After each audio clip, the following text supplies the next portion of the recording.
What's up, friends? My name's Aaron Ciotti. I forgot to turn this light on. Everybody calls me Ciotti.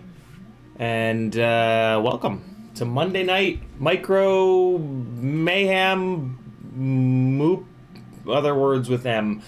That was some flying from this really cool abandoned stadium spot that the local guys invited me out to a couple weekends ago, which was super fun. In the chat, Bad Habit RC, CMYK, FPV, Rick Zapata, Frank Nicholas, Dog Life UK, Huff 19, Alexander Romanenko, Tweet FPV, License to Drive, Lead Fingers, Tinker Tweak, Joey T, CMYK again, Baldman FPV, T-Bird, repeats, Quadzimoto, Tiago Ramos is here, Ed K, Ram Jam, Baldman FPV, Chomper FPV, Richard Huckleberry, Ed K, and Brandon Bentley. If you want to hear your name read by a gangly bastard with stupid hair, gotta get here early. If you want to talk directly to me in the chat, all you've got to do is type my name, just like in the real world where you say people's names before you talk to them, you know? Type CiottiFPV. You don't have to put the @ but you can, and it'll light up in orange, as you can see here, and I'll know that you're talking to me. And I try really hard to answer all you guys in the chat. If you absolutely want me to read your comment, you can do a super chat, or if you just want to support me, since I am doing this full time now. And yeah, there's that. There's also CiottiFPV.com, which has a million different ways that you can support me there as well.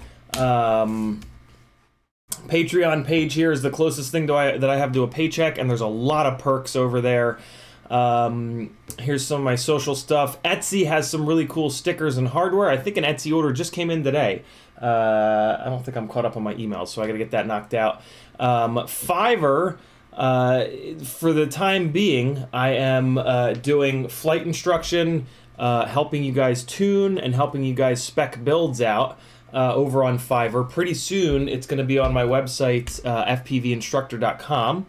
Andre from Rotor Riot is building me out that website, so that'll be pretty cool. But for now, you can just use Fiverr if you want to get a little bit of a leg up. I've been doing this for a little over 4 years. And yeah, with like really technical things in life, somebody that's been doing them for a long time can really impart a ton of knowledge on you to give you a big jump start. And in my case, it's not all that expensive. So let me work for you. T-shirts over on Teespring, and then here's a whole bunch of affiliate links. FPV Exchange link, of course, with a bunch of the stuff that I'm selling over there. If you're not familiar with FPV Exchange, you need to be. It's a really, really cool website. You're going to love it. Head on over fpvexchange.com.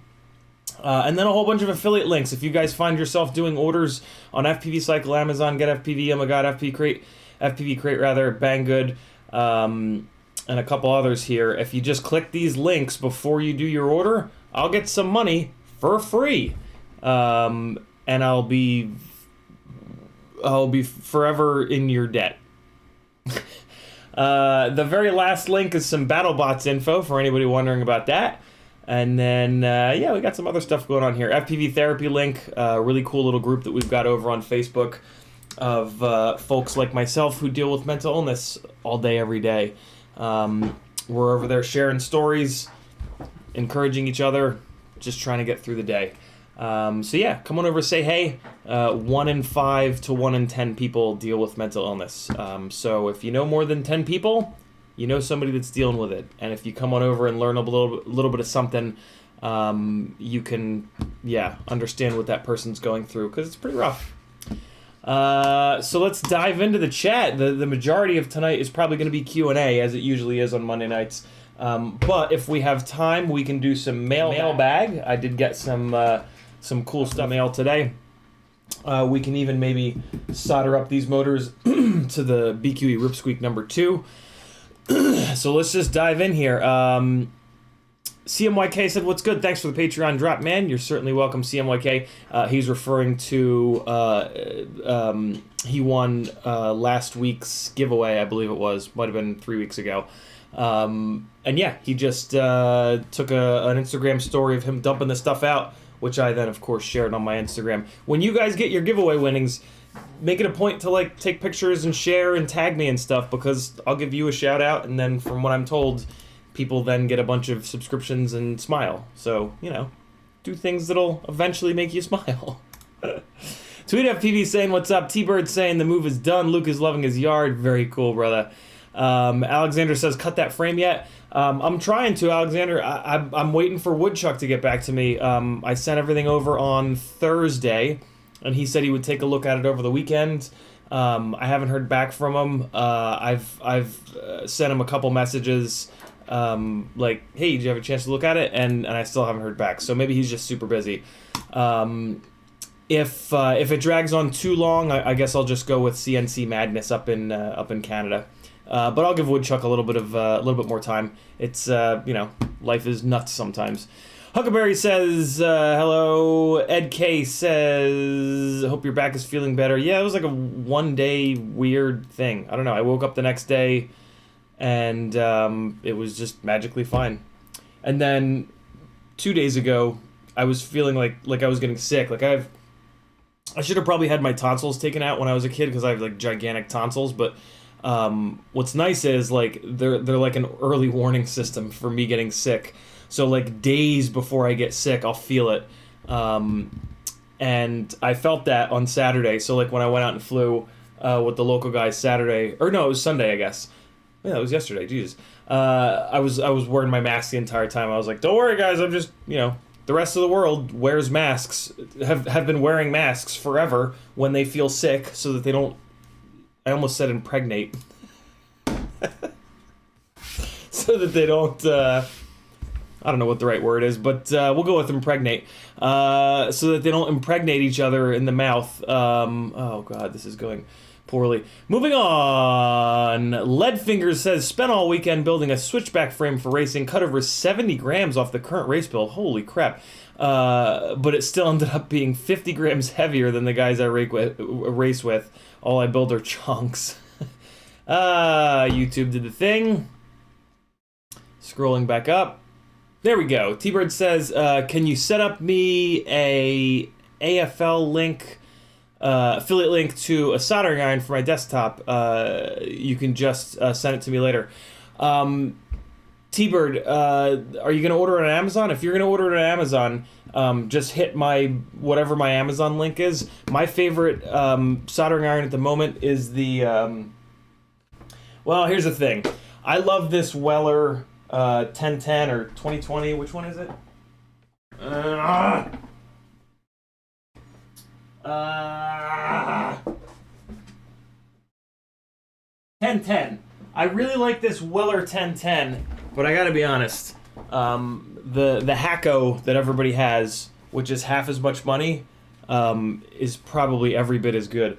I like this because it's blue.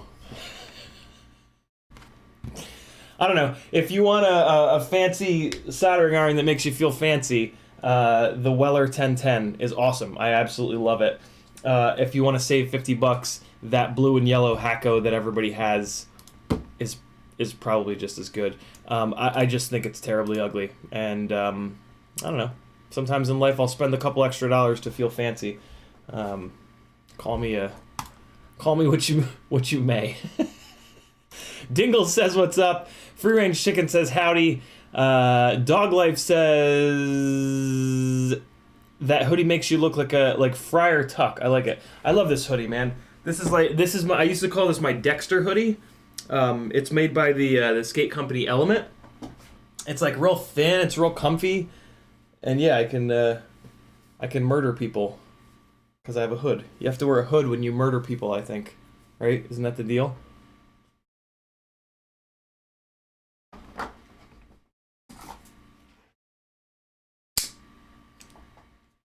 All right, enough of that. Yeah, this I love this. It's like a t-shirt material. It's pretty thin.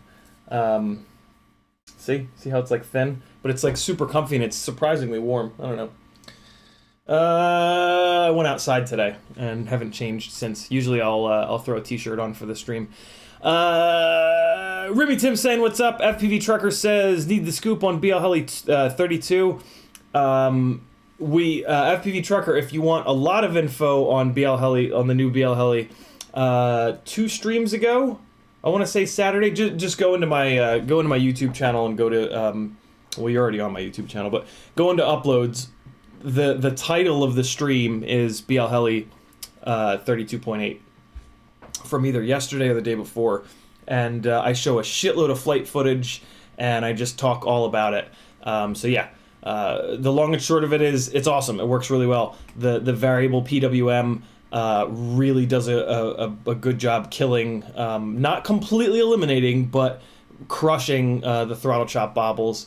And yeah, it just the footage looks great from it. Chomper FPV with a $49.99 super chat, bro. Thank you, dude. He says keep up the good work. I will. Thanks to you, my man, and all these other awesome people that hang out to help the YouTube algorithm, do super chats, jump on the Patreon, click the affiliate links. You guys are awesome. It's literally you guys that have allowed me to continue to do this. So pat yourselves on the back, or if there's somebody else in the house, say, "Hey, come pat me on the back, please." Ciotti said you need to do that. Damn, Chomper. Super cool. Thanks, brother. That's super generous. Benjamin, I'm not going to butcher your last name, says CiottiFPV modes. What does that mean? I don't see any other messages from Benjamin. Benjamin, tag me again and explain what you mean by the word modes with nothing before or after it. Chris Paget says, what batteries for 6S 7-inch, good lord, was hoping to use 2,000 mAh, but fitting them on the top plate is next to impossible. Yeah, Chris, I've heard that before. So the only thing that I have actual experience with is the high-speed rig over here, which is on big old Brother Hobby 2507 1850 kV motors on crazy pitchy 5.1, 5.5-inch props. I have now run a bunch of different big batteries on that, and the battery that I settled on is the Tattoo R-Line 1400 version 4. It's brand new. But I also ran it on the newish GNB 1500 mAh, both 6S, and it was really good on that too. So yeah, both of those batteries are really good. I was not impressed by the Pyrodrone Graphene 1600 6S. I was also not impressed by the China Hobbyline Orange 1500 mAh 6S. I don't know how to feel about this gigantic China Hobbyline white 2200 6S. I mean, a battery that's this big and heavy is going to just slam no matter what. So it's really hard to actually review this because, like, it just has so much juice in it that, like, yeah, it's obviously it's never going to sag. This might be what you want, though. These big batteries are really expensive, man. And this one, the China Hobbyline whites tend to be, like, the least expensive. So yeah, it depends a lot of things, though. It depends on what you want your all-up weight to be. I ended up just buying a whole bunch of different batteries at like 50 gram intervals, like 200 grams, 250 grams, 300 grams. And then I just flew them a bunch, and like this is just stupid. Like, this is just way too heavy. But it really depends on what you're doing with it, right? Like, that's a high-speed chase rig. That's not a long-range rig. So it's very usage dependent, as it should be. That's how, you know, that's how we want to be building our rigs, like very specifically for our use that we're going to be using it for, rather than, you know, what the internet says is the right thing to buy. So trust yourself, trust your, you know, just like think about what your usage is going to be, and just kind of trust that, and then you'll hone in on the weight that you want to be at. Weight is really the biggest thing, because like with this battery, as a chase rig, it just doesn't work. It's just too fat. So like when I go to, like if I was only chasing something that was going in a straight line, it might be okay. Although even in that case, it just feels too heavy. Like it just wants to drive itself into the ground. But on top of that, like I don't just want to chase things that go in a straight line. I want to chase things that are cornering. And as soon as you try to corner with a 350 gram battery, I think, I actually haven't weighed it in a while. Everything falls apart. And I also don't need to have, oh god, it's even heavier than that. 386 grams. It weighs almost as much as the rig itself. Jesus Christ. So yeah, trust yourself, but you're probably gonna have to buy one or two different options that are different weights. You know, like buy one that's 250 grams, buy another one that's 350 grams or whatever, like for example, and do a little bit of testing yourself. Because yeah, I mean, you can like overthink it to death and like be like totally sure that you're gonna pick the right one, and then you put it on the rig, and like, well, what then happens is you put it on the rig, and since you spent $40 on it, you convince yourself that it's great and it's the best thing in the world. It's really important to get yourself out of that and to take a step back and look at it objectively.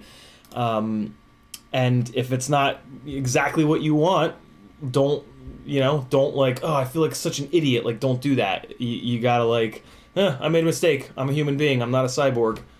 That's a good thing. And then take the one that you don't like and put it on FPV Exchange so that somebody else can buy it, and you can use the money that you get from it to buy the better one. How about that? www.fpvexchange.com. Website made by Nevin. Nevin is a huge supporter of this channel, and he made an awesome website that I really dig. I love the idea of, like, taking all the gear that's just collecting dust and getting something for it so that you can waste more money on new stuff and keep the cycle going. Frank Nicholas dropping a link to CiottiFPV.com. Thanks, dude. Carbon Cage saying, hey. FPV Trucker says, set PWM variable. What's that mean, FPV Trucker? Are you asking how to do it? Basically, you put 32.8 on, and then you're going to have two new fields that say PWM low and PWM high. So PWM low, in my opinion, you want to put 24. PWM high, 48 is the max. And that's kind of it. It's super, super, super easy. But you do have to download a new configurator. You can't just fire up your existing BLHeli 32 and it'll magically be there. That's not it. You gotta just Google BLHeli 32.8 and you'll find it. You'll find a link to where you can download the new configurator, and there you go. Or just watch the video from a few days ago because I did it live in that live stream. Doc says, "What'd you get in the mail?" We will, as soon as I get caught up. We're gonna do that if I can get caught up. Athix says, "Hey." Abraham says, "If you send plans, I've got a buddy who has a CNC that can cut it for you. Do me a favor, Aber. Shoot me a message somewhere about that." Well, here's the big question: what does he have? What thicknesses does he have? So if you can find that out and then shoot me a message.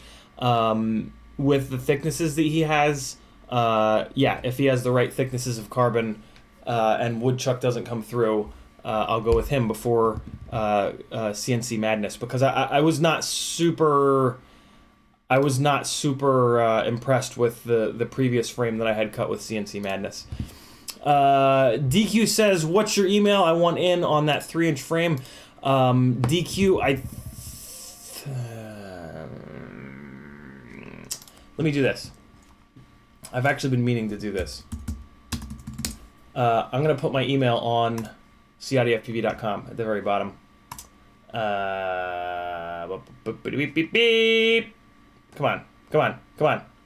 on. Work, computer, work. I'm going to put it on the very bottom of CiottiFPV.com for you. Can I even do that? Wait. I don't even know if I can... Will that work? Let's see. Title. Email. URL. Will that work? Nope. Okay. So that ain't gonna work. Well, wait. Can you make your email into a URL? What happens if I just click that? Open link in new tab. Takes me to apple.com. That's weird. What do you guys will probably know? Is there a way that that you can do like mail : / your email address? Yeah, the order hasn't gone in with Woodchuck yet, so DQ, I would just need to add you to the big email string, which, yeah, I should be able to do that. Carolus Botro says, with a $4.99 super chat, thank you, Carolus, very kind of you. Literally just finished the D-Quad addiction build, gonna cut the Victor you sent me and we'll arrange the shipping. Very cool, Carolus, love that. Let me know if that logo doesn't work or anything weird. Abraham says inoculate. I was thinking of the opposite of that. Or wait, no, can you inoculate is preventing, right? I was talking about not spreading. I don't know. I don't know. Orga says, got my first build finally in the air, went flying a few times, nothing exploded. That's pretty damn good. That's pretty rare for your first time building and flying. But notice today, front motors were pretty hot and much warmer than the back ones. Tuning or hardware? Typically hardware, Orga, but technically it could be tuning if you've pushed the stock tune north of where it is from the factory. If you haven't touched the tune, though, it's more than, I mean, it kind of needs to be hardware, because the stock Betaflight tune is very gentle, it's very backed off, it's very safe. So if the stock Betaflight tune is giving you hot motors, there's a hardware issue. And to try to tune that out is a really bad idea, because the hardware is broken, and then you're going to try to put a Band-Aid on top of the hardware, so you're going to have a rig that never flies all that well. So yeah, target the hardware. Orga, if you're on my Patreon, I have up at the top there where the tags are, there's a tag called Tech Talk. If you click that tag, I have a bunch of articles specifically dealing with how to troubleshoot motor heat, and with a step-by-step, check this, then check this, then check this, then check this. And yeah, you should be able to find it in at some point in that list of things. Athix said, I ordered the 250 frame, excited to get it. I keep staring at the order update to well update. Very cool, Athix. I'm still waiting for the 4-inch arms. I know Tommy got nailed by the by Chinese New Year, but should be wrapped up pretty soon. FPV Trucker says, what do you think of the X-Nova 1804 3500s are too big for the QAVS 4-inch? I actually think they're too small, FPV Trucker. The edit here on the channel called 4-inch Motion is a 4-inch prototype rig from FPV Cycle with the X-Nova 1804s 3500s on GemFan 4023 propellers. So if you want to see exactly how that setup would fly, just look at that edit. After I flew that rig at that drift event, I felt like those motors were a little bit too small, so I pulled them off, and I put the Brother Hobby 2004s that now live on the Cinesplore on that rig with those same 4023 propellers, and it felt much better. No, not much better. It felt better for sure. It felt fine on the 1804s, but it just wasn't quite there. The 2004s were definitely the right size for those 4023 props. Leadfingers says the 3S version of that battery is what we're using for Freedom Spec racing. What battery, Leadfingers? I'm curious, but I mentioned like 4 different batteries. Which one? I want to know. Just for funsies. Remy Tim says, you think that China Hobby Line 2200 is big? My 5S 5000 mAh disagrees. Good lord. I can't believe how expensive the big batteries are. I mean, it makes sense. Like, you're paying for the lithium, but like, yeah, it's crazy. I can't imagine. Well, I guess it's different. See, I'm used to like freestyle where it's like, oh, I need to have minimum 10 batteries. With long range, I guess you don't really get that many batteries, right? Or do you? Long range seems very expensive to me. Just another reason that I don't have to do it. Jason Crabtree says, thanks for your part in getting up the pro tips STL for the Rip Squeak. Oh yeah, Jason, thanks for the reminder actually. So I bugged Bill from BQE about the fact that the new Rip Squeak arms that are both 9x9 and 12x12 motor mount didn't have 3D printed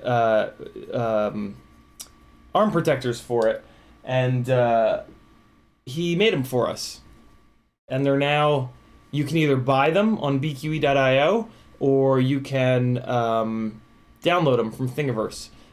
Bill is super cool. He puts all of his TPU stuff for all the BQE frames up on Thingiverse. So you can print it for free, or if you're like me and you want to support him a little bit more and or don't have a 3D printer, you can buy them off of his website. So yeah, thanks for the reminder on that, Jason. I totally forgot. And I also bugged him, and I explained to him that like I typically will cut the arm, like I explained to him like what a difference, how much of a difference it really makes to remove weight from the ends of the arm. And I was mentioning how I take all of my arm ends and I cut them down as much as possible just to reduce that weight. And he was cool enough to make 2 different versions of them. One of them that he named like Ciotti Pro Tip version, and then the regular one. The regular one is is the full panel, and then the Ciotti Pro Tip version is just already cut in half, basically, just to shave another, fraction of a gram, or yeah, probably a fraction of a gram. Probably saves like a half a gram, but half a gram, half a gram, half a gram, half a gram, half a gram, half a gram. Now you got 4 grams, for example. 1 plus 1 plus 1 plus 1 plus 1 plus 1 was plus 1 still equals 10. Don't have to be 10 right off the bat. YouTube did the thing, of course. Scrolling back up. Doc Murdoch says howdy. Bars FPV says Nevin sent my first pair of DJI goggles and a Ciotti shirt. Very cool. It's awesome. He's sending his shirts out. I have a bunch of those. He sent me a bunch of those shirts as well that are going to be included on the giveaways for the next couple months. So that was very cool of him as well. Tiago says, "Do you still have the eco motors?" I do not. I think the variable might help those motors. My problem with the eco motors was how fragile they were. They just did not hold up in crashes at all. I didn't. Well, they also didn't make a lot of power. I don't remember having an issue with throttle chop bobbles. I'm assuming that's what you're referring to, Tiago. But yeah, my main issue with the Emax Eco motors was just that like they just really seemed to get all mangled in crashes when like I would have a crash and I'd be like, oh, I've crashed so much that I have a really good feeling for like the sound that it makes when it hits, like where it hits, how it hits. Yeah, I've crashed a lot, and I have a good feeling for, is it going to be mangled after the crash? And the eco motors, I mean, all eco motors thus far, all stainless steel shaft motors thus far have not held up as good as the titanium shaft premium motors. But the Emax Ecos were like the worst of the Ecos. That was the version 1. I'm curious about the version 2, although I just talked to a guy yesterday who said that he ran the 1s and now he moved to the 2s and he's going back to the 1s because he said the version 2s are even worse durability-wise than the version 1s were. And I was like, well, then the version 2s are definitely not for me because the version 1s were not even durable enough. So, oh, cool. Frank, you're a lifesaver. Mail to, I had a feeling it would be something simple like that. Mail to, colon. All right. Unsafe URL. Well, can I still use it? Oh, come on, Linktree, you bastard. Linktree don't like it. That's okay. Message me on social media, DQ, and I'll send you my email address. CiottiFPV, wherever you want. Facebook, Instagram, Smoke Signals. There's Tiago saying the same thing. Mail to colon. Mail to colon. Hey! Drone Pilot says, hey. Orga says, thanks. I'm a patron, so I'll definitely check that out. Awesome, Orga. Message me over there if you still can't figure it out. We'll work it. Or if you want to do a one-on-one session, there's always the Fiverr. B-Man says, what's up? Merry Micro Mailbag Monday. YouTube did the thing. Oh, I'm almost caught up on chat. Leadfinger says, the white China Hobby Line 2200 3S. Oh, okay. Is this a 2200? Wow. So a 3S version of this. Okay. Is supposed to be the hot crap for Freedom spec. Apparently it holds up to full throttle with 1960 kV motors really well. Interesting. Yeah, I mean the one thing that absolutely melted my brain with this battery is I could go full throttle on any propeller, like all the way up to like tri-bladed 6-inch on that rig with those big ass 2570s, and it just didn't care. It just like the voltage would drop from like 4 to like 3.8, and it would just sit there, and the rig would just wah. But it's 380 grams. It's like, it's just a fatty fat. But as a 3S, it would be half as much. That's pretty cool. Lead fingers. Techno FPV says, "Are you talking about the Eco 2 motors? Please say no." Yeah, I was Techno. Carbon Cage says, "Can you run over quickly the steps I need to do to make all my 4S quads run on 6S so I don't kill anything? It'll work with my micros too, yeah? What's the formula to convert KV?" The formula to convert KV is just 75% or 150%. You know, like 4S to 6S is 150% difference. 6S to 4S is a 75% drop. So the math is super easy, but I actually don't even think you should do the math. I think you should just put it at like 70 and then fly the rig and see if it's too much or too little power. If it's too little power, raise that number up. If it's too much power, raise that number down. That's kind of the beauty of motor limiting. And how you do it is you just go into the PID tab, and it's just called motor limiting. Yeah. So you just come into Betaflight and you connect, and then you just go to PID, and it's right here, scale factor, motor output limiting. So yeah, if you want, you can do what I did here and set the cell count for 6 and then dial it in for 6 cell. And so that's linked to PID profile 1 up on the top here. And then on my PID profile 2, I have it set up. I don't have it set up, but on PID profile 2, what you can do is have it automatically detect 4S, and then yeah, which I'm actually gonna do. But there, I mean, you don't have to do that. As you can see, I actually don't. I actually don't do that. Come on, man. What OBS? I'm gonna burn you in a fire. Yeah, you don't have to do that. It's so easy to get to the motor limiting in the OSD. It's in miscellaneous PP. That yeah, I typically don't do that, but it is a cool little feature of it. But yeah, that's it. That's all you got to do. If you're running 4S KV motors on 6S, 70% is a really good starting value. And then, like I said, just see if that's too much or not enough power, and just move it up or down a little bit until it's perfect. And then, yeah, no more worrying about KV.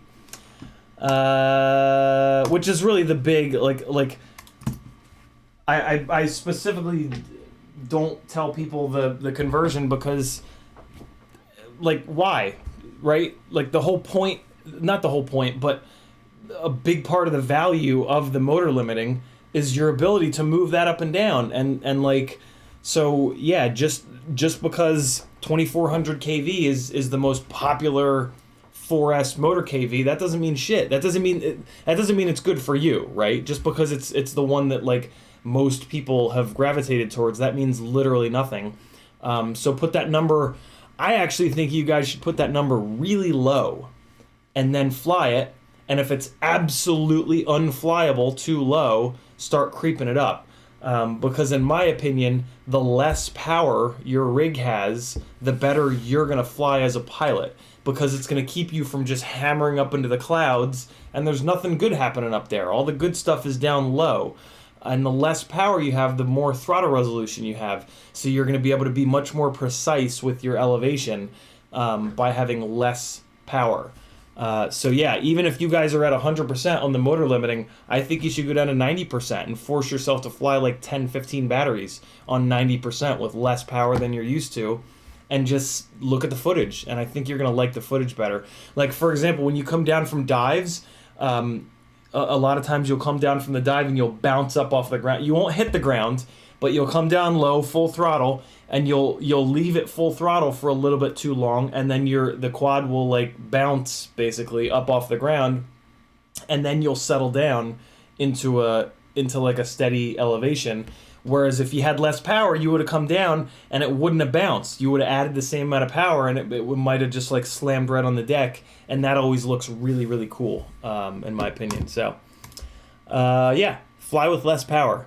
Trust me, you're gonna love it. you gotta give it a little bit of time though. Like the first battery that you fly with less power, you're gonna go, oh, I can't, you know what I mean? Because power is a good thing. Power. But yeah, less power is better. Scrolling back up. Drone Pilot says, just down and depressed. Think I need to go be with people. Catch you later. Gotta go. Really having an issue today. Need to be around people because I'm on absolute low right now. Drone Pilot, come to FPV therapy. We'll straighten you out, man. You're probably already gone though. But be well, brother. And be kind to yourself. It's yeah,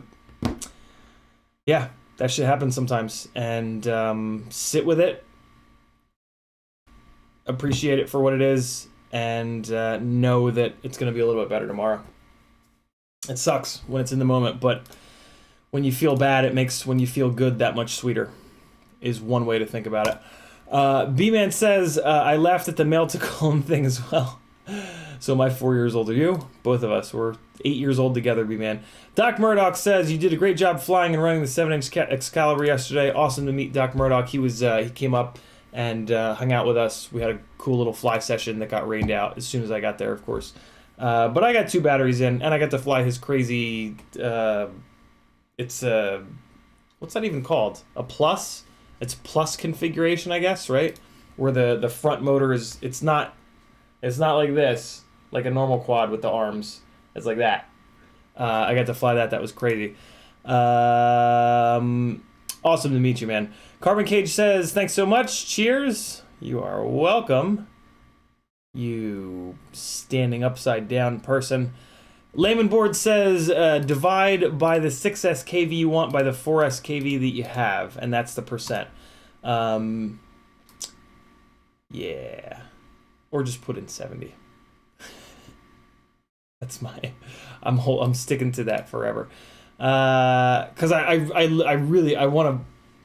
Once you find motor limiting in the OSD, it's no big deal. But the first time that you have to find it, it's kind of a pain in the ass. It's not that much of a pain in the ass. You go into profile and then you go into miscellaneous PP and you scroll down a bunch. But once you've landed your rig, gone into the OSD, adjusted the motor limiting, and then saved and exited, you'll be like, oh, well that only took like 15 seconds. So I'll do that more often now. But like until you do that the first time, you're like, no, it's such a pain. I mean, if you're anything like me, at least, yeah, like it was just like, no, I can't find it. I looked for it, I couldn't find it, and then it'll take too long. I don't want to land. I'm ripping balls. Abraham is gonna pass out. Got to be at the hospital at 4 a.m. Thanks for saving lives, Aber. You are the man. Richard says, I never thought to scale up 6S motors to run on 4S. Well, you can't, Richard. It doesn't work like that. You can only scale down. You can only scale 4S motors to run on 6S, unfortunately. Which is why I've been saying always buy the highest KV motors possible, because you can't go the other way. So if you always buy the highest KV motors available, you can scale them down or back up. If you buy the lower KV motors, you can only scale them down lower. You can never scale them back up. That's just sort of the way it works, unfortunately. And I'm caught up on chat. Look at that. Guess what that means?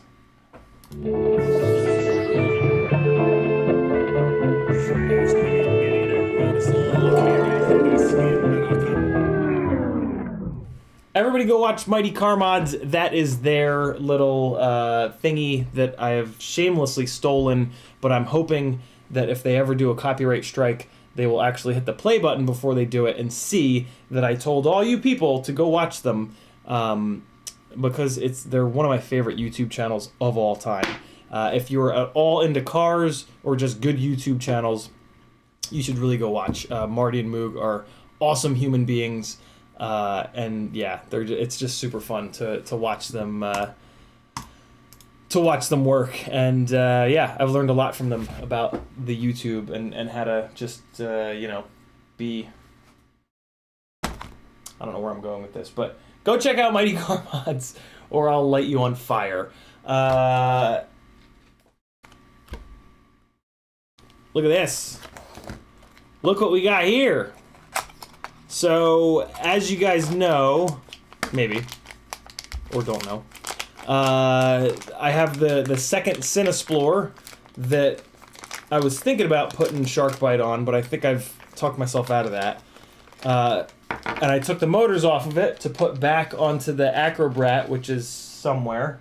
Still got to do that. I got to switch the base plate. So I've got this second Cinesplore that's all built, just needs motors. So it just kind of makes sense. Let's put it on FPV Cycle 2204's. Well, that's interesting. This one's actually stamped 2203.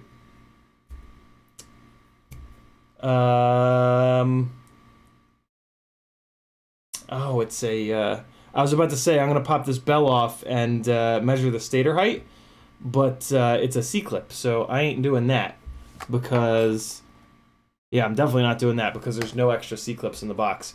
But yeah, this is going to be really cool because I've got my other Cinesplore on the Brother Hobby 2004s, 2004, and I'm really happy with those motors, and those motors are quite a bit lighter than these because they're smaller, 2004 versus 2204. But when I was looking for motors to put on this other Cinesplore, I didn't really you know, the problem is the KV is too low on most of the 2004 and 2204 and 2203 motor options. And so I just said to hell with it. It just makes an awful lot of sense to run these guys. And these are M5 mount, so I'll be able to run all of the Cinewoop propellers to do some testing and some comparisons there. So yeah, I'm really excited to zap these onto that Cinesplore. That thing's ready to go. It's just sitting right over there. No, right over here. Just sans motors. I was kind of... I didn't want to put Sharkbite in it because it's all built. I didn't want to like rip the build apart to add a different VTX. So this is great. I'll just drop these on there, and then it'll be completely identical to that one, other than the motors. I built these Cinesplores pretty lightweight, which is why I think those 2004s feel so good. But maybe these will be even better. Kebab does a lot of testing, so we'll see. Richard says, "K, got it. I got confused when you said 150%. Ah, I gotcha, Richard. I wish, man, dude. I wish you could do it the other way. That would be amazing." Tiago says, "The carpet gods must be fed. C-clip is their favorite food." Fuck those carpet gods. I can go die. All right, cool. So these. What else? There was. Battery strap, one set of replacement press nuts, but I need like 3 more of these sets. In the note, I thought in the note I'd said that I needed like 3 sets of these, but maybe I didn't. So I need to bug Bob for more of these press nuts. Oh! That was the other thing in that box. Yeah, look at it. It looks like a quad now. I think tomorrow, maybe Wednesday, I'm going to do a longer stream where we're going to pull apart the moon goat. We're going to pull the guts out of the moon goat, and we're going to put it into the Prototype 5. And that's a battery strap.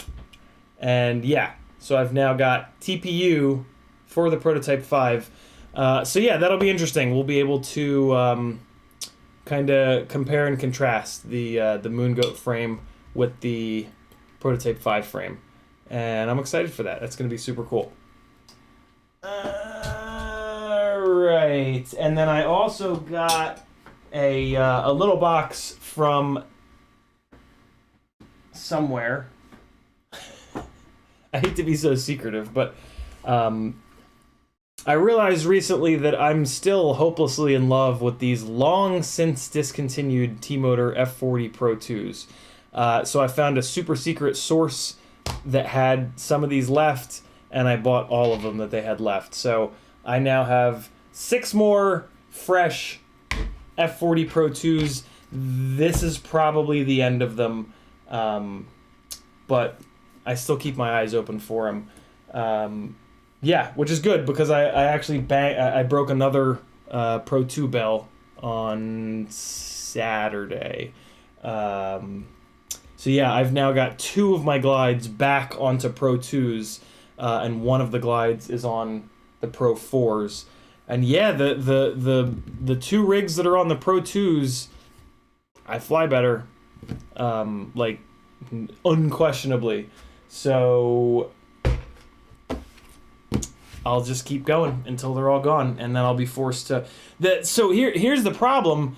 There aren't many 30-gram 2306s. I didn't realize it, but yeah, there are the steel stout V3s, which every single person I've ever talked to about them, other than Steele himself, says that they're super fragile, and that ain't gonna work for me. And I've also heard that about pretty much all of TBS's motors. Like, I don't think I've ever read anyone say or talk to anyone who has said that, you know, X, Y, or Z TBS manufactured motor is durable. Like, I only ever hear that, you know, this or that or the other TBS motor is not durable. So it kind of makes sense. Also, lightweight is typically not durable, right? Like when you cut the weight of something down, go figure, you typically have to make it less durable. And the only other option is the T-Motor F40 Pro 4, and I'm waiting for a replacement set of those to come from T-Motor that are apparently like the new generation, because there's this weird problem where the bell is dropping down too far and hitting the top of the windings. They told me that they've fixed that. My hunch is that they put a higher durometer O-ring in, but I'm not going to buy any more until I've confirmed that. So yeah, I snagged a bunch of these Pro 2s because I was running out of motors for 5-inch rigs. When I fly 5-inch rigs, I beat the shit out of motors.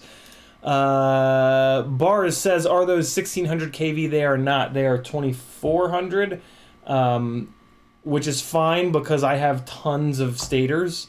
So I basically just bought these for the bells. I won't use these stators at all. I have F40 Pro 2 stators coming out of my fucking ears. It's just the bells that I need. But yeah, these motors were discontinued like over a year ago, I think. So they're very hard to find. And I also got a couple of replacement bells for these Brother Hobby 2507s for the chase rig, just so that I had them. That chase rig is so heavy that if I hit Scraggle with it, it bends the motor shafts, and it only bends them a little bit, but it's a cinematic chase rig. So like if the bell gets bent at all, I switch it out.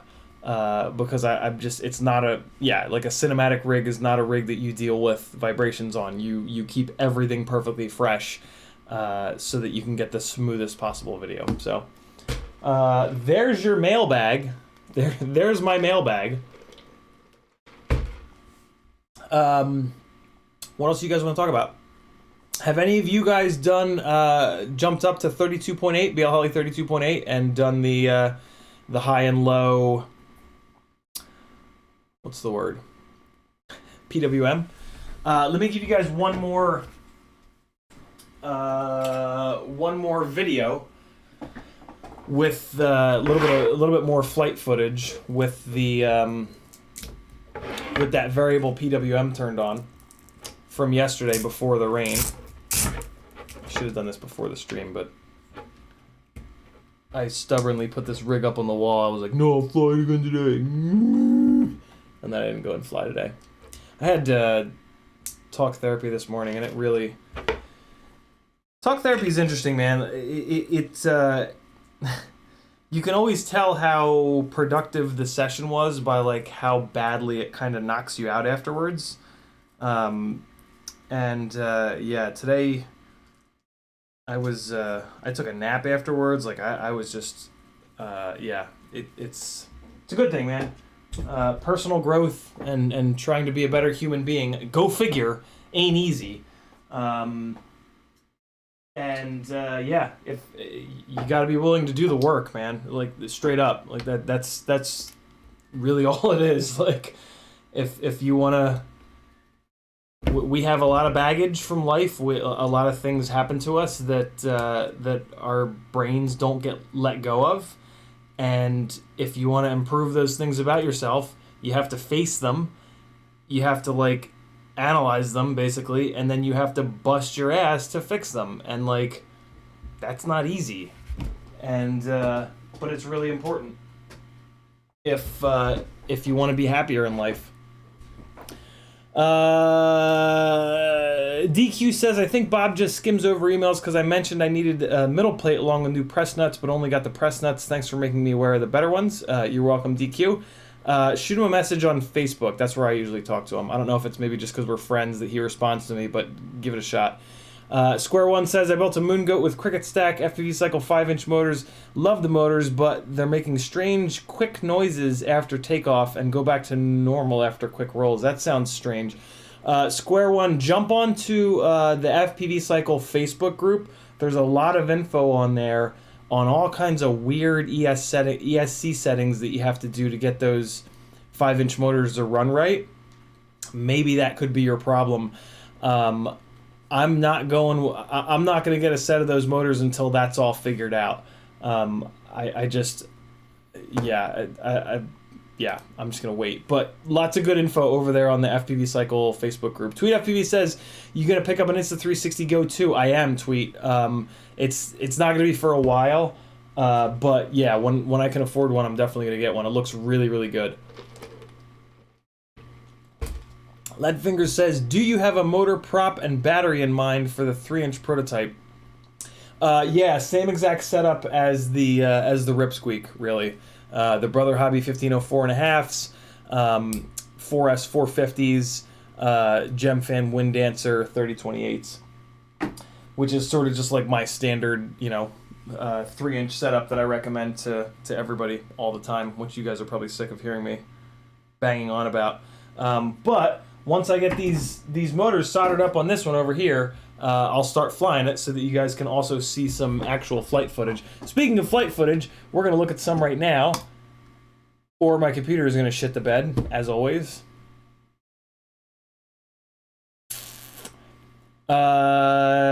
Tweet says, show the picture I sent you. Where'd you send it, Dan? What?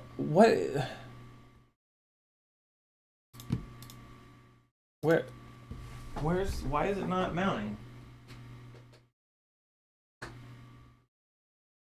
Mount, you bastard.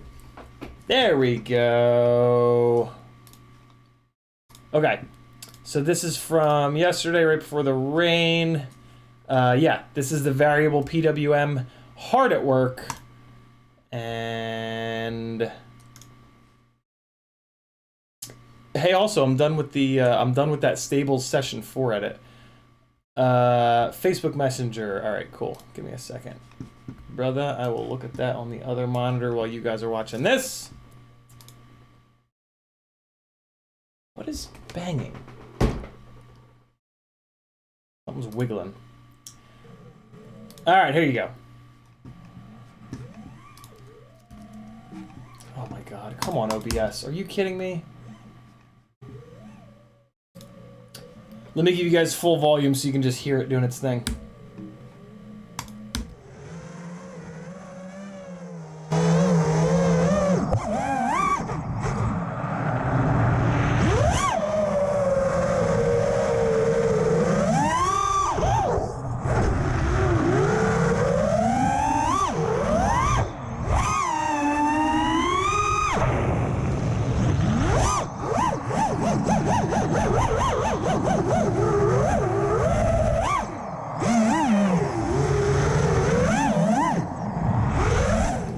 This is not the one that I wanted to show you guys. This is when this is after the rain, and there were people like, do this, do that. This is the one that I wanted to show you guys. I think this is it. This is the one where I actually kind of flew around a little bit. Yeah, there we go.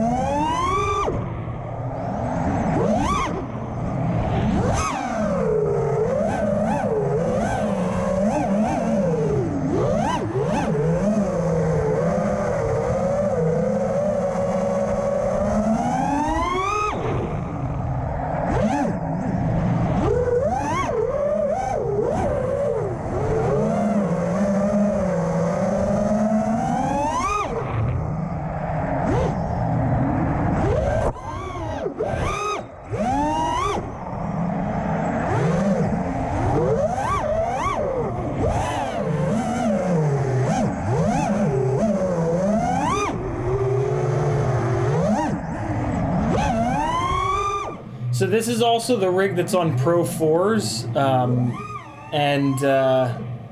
oh, so also this is after an hour and a half in the simulator playing combat mode, and I could definitely feel that it was a little bit awkward, but I also felt like it was just yeah, I'm used to flying the two rigs that are on the Pro 2s for sure. This is also on another different camera, Runcam Phoenix Nano. So I gotta take some time to get my rigs onto the same cameras, and just sort of equalize a little bit better. But yeah, not bad. And I mean, you can see, like, when I'm jumping off the throttle, there's little to no booble, which is yeah, pretty good. I'm really happy with 32.8. It seems like the variable PWM is really working. So much scraggle, my god. That was a big throw. Yeah, here we go. Ready? I'm gonna dive something tight. I'm a bad pilot. Hit all the things. So there you go. Yeah, look at this. Look at this silly thing that's CiottiFPV's got going on. Session versus Insta360 Go 1 versus Insta360 Go 2. Very cool. Love it. Everybody go subscribe to CiottiFPV for more insanity like that. Dan is a great guy. You're gonna love his content. Okay. Let me get caught up on chat over here. Son of Flat Top says, what happens when you run a 1S battery on a 2S Whoop AIO board? You get half the... Well, I mean, it depends. If the AIO supports 1S or 2S, you'll just get half the power. If it doesn't support 1S, I don't think it'll boot, because it won't have the right BEC on it. So yeah, I don't think it'll boot. CiottiFPV says, oh, we got that. BeepTube says, I updated my 4-inch toothpick to 32.8. Just took the nuclear option tonight and replaced all the motors to try to combat jello. The bearings had some wear. I'm hoping 32.8 helps as well. I don't think it'll help with jello. Well, it might. It might. It depends. If you had it on 24K, then it might help with jello, because it might, well, not might, it's gonna move up towards 48K now, and that's gonna make it run a little bit smoother. If you had it on 48K, if anything, it could potentially hurt it, because it's gonna at times drop down to 24, but I'll bet you it's gonna spend most of its time on 48, so my guess is it'll either do nothing or a little bit of something. Joey T says, where do you live? Atlanta. Leadfingers says, that quad can see the future with all them cameras. And Bob Noxious says, what's up, chat? CiottiFPV, how goes you? I'm good, man. And we're caught up on chat again. Look at me go. All right. So let's do a little bit of work on the Rip Squeak over here. Look at that. On Monday night, we're gonna do some actual bench work. What world is this? I guess there's not much going on in FPV. I mean, it makes sense. We just had Chinese New Year. Not much going on in FPV world to fill the chat up with a million questions. Or I'm educating you guys so much on all these streams that you just don't have as many questions as before. I'm cool with that. Whichever. Maybe nothing's going on. Maybe the grand plan with the live streams from the beginning was to just share all the knowledge, right? Like when I started live streaming, I was a little over 3 years into this hobby, and in a little over 3 years, you learn a lot. And like one of the reasons that, I started doing the live stream is I just wanted to be able to share that with you guys, and hope that like this micro world would kind of grow a little bit more, and we'd be able to all do more testing and provide feedback to each other and shit like that. And so yeah. Maybe it's working. CMYK says, what KV are you running on the Rip Squeak? Drone Pilot says, I have a question. Not 6S, 4S. I do not like 6S on micros. There's no benefit, and it's a lot harder on the electronics. 30, what are these? 3950? Ridiculous KV. 3950. Just call them 4000 KV, Brother Hobby. Come on. Yeah, 3950 kV on 4S. Drone Pilot says, I have a very underpowered 7-inch rig now. In acro, it's okay flying, but in stabilized mode, it's hopeless. Somebody was mentioning that with Tiny Whoop a couple streams ago, which was kind of interesting. I never even thought about that. I haven't flown in stabilized mode in a long time. So yeah, that's interesting. Christ, even Mark Spatz weighed in on it. I forget what stream that was. But yeah, I think Mark said that stability mode uses I gain rather than P and D gain, I think is what he said. So yeah, I don't know. I'm such a big fan of fixing the mechanical system and not trying to put band-aids on with the tune, that like I don't dive super deep into that kind of stuff. But yeah, maybe try,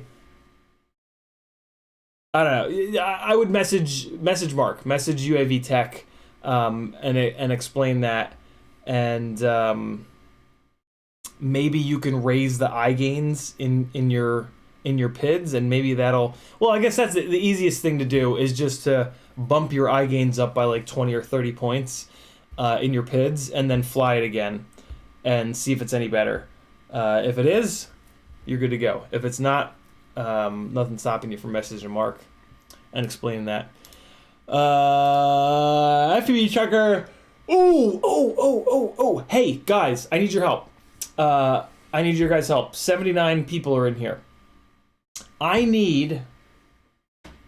really do, too. I need the Newbie Drone version 1 Acro B AIO. I can't get them from Newbie Drone. So, none of you probably have one of these AIOs just sitting around. If you do, I'll pay handsomely for it. But if you guys have a Newbie Drone Tiny Whoop with the version 1 AIO board on it, and you're not flying it a lot, can I buy it from you? I would love to buy it from you. I'll do whatever it takes to get my hands on one or two more of these Newbie Drone version 1 AIO boards. So yeah. By the time it's Tiny Whoop's here, how can I convince you to sell it to me? Now that Tiny Whoop season is over, right, and it's nice out, you're not going to fly it for a while. And by the time the next Tiny Whoop season comes, there'll be something better. So you might as well sell it to me, brushless. CMYK says, why V1 and not V2? Because the V1 had an MPU 6000 gyro in it, and the V1 had a more powerful VTX in it. I have the version 2 board in this 75, and it's fine, but I missed the extra VTX power, and oh, you know what? The V2 also has the receiver built in. I forgot about that.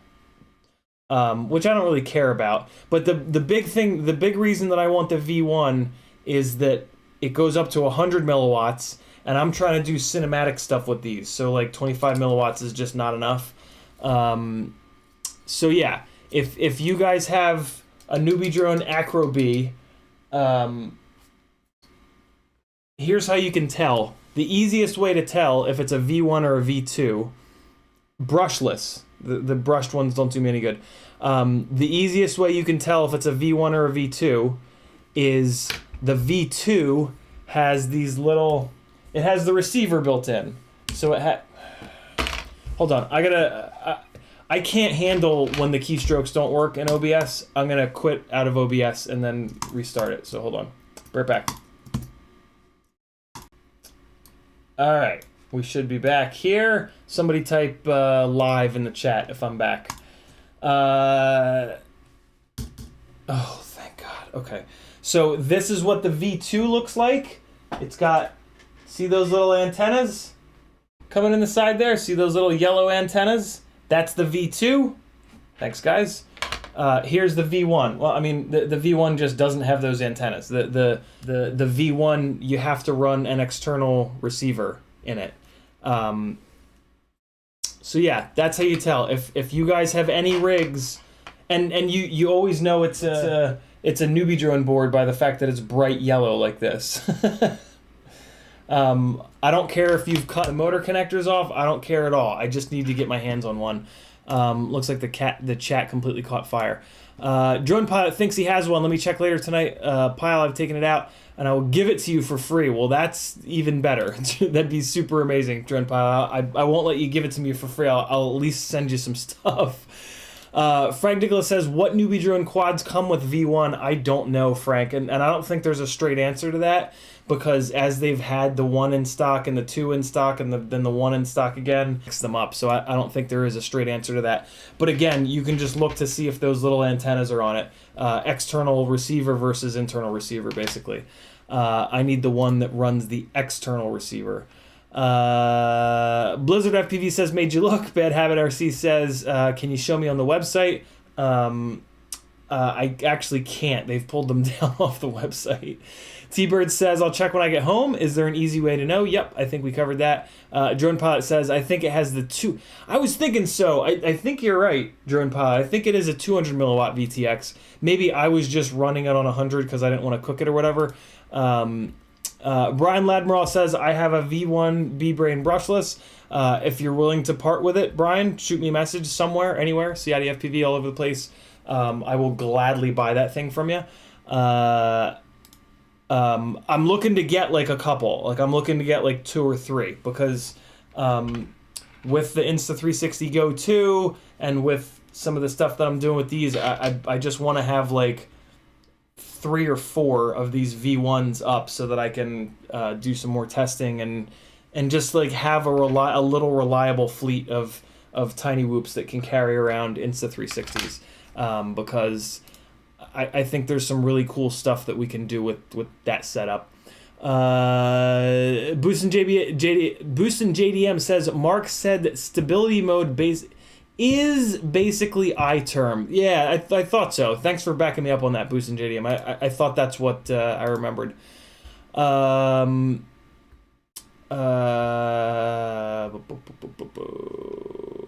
was I here? There he is. There I was. But, oh man, my brain.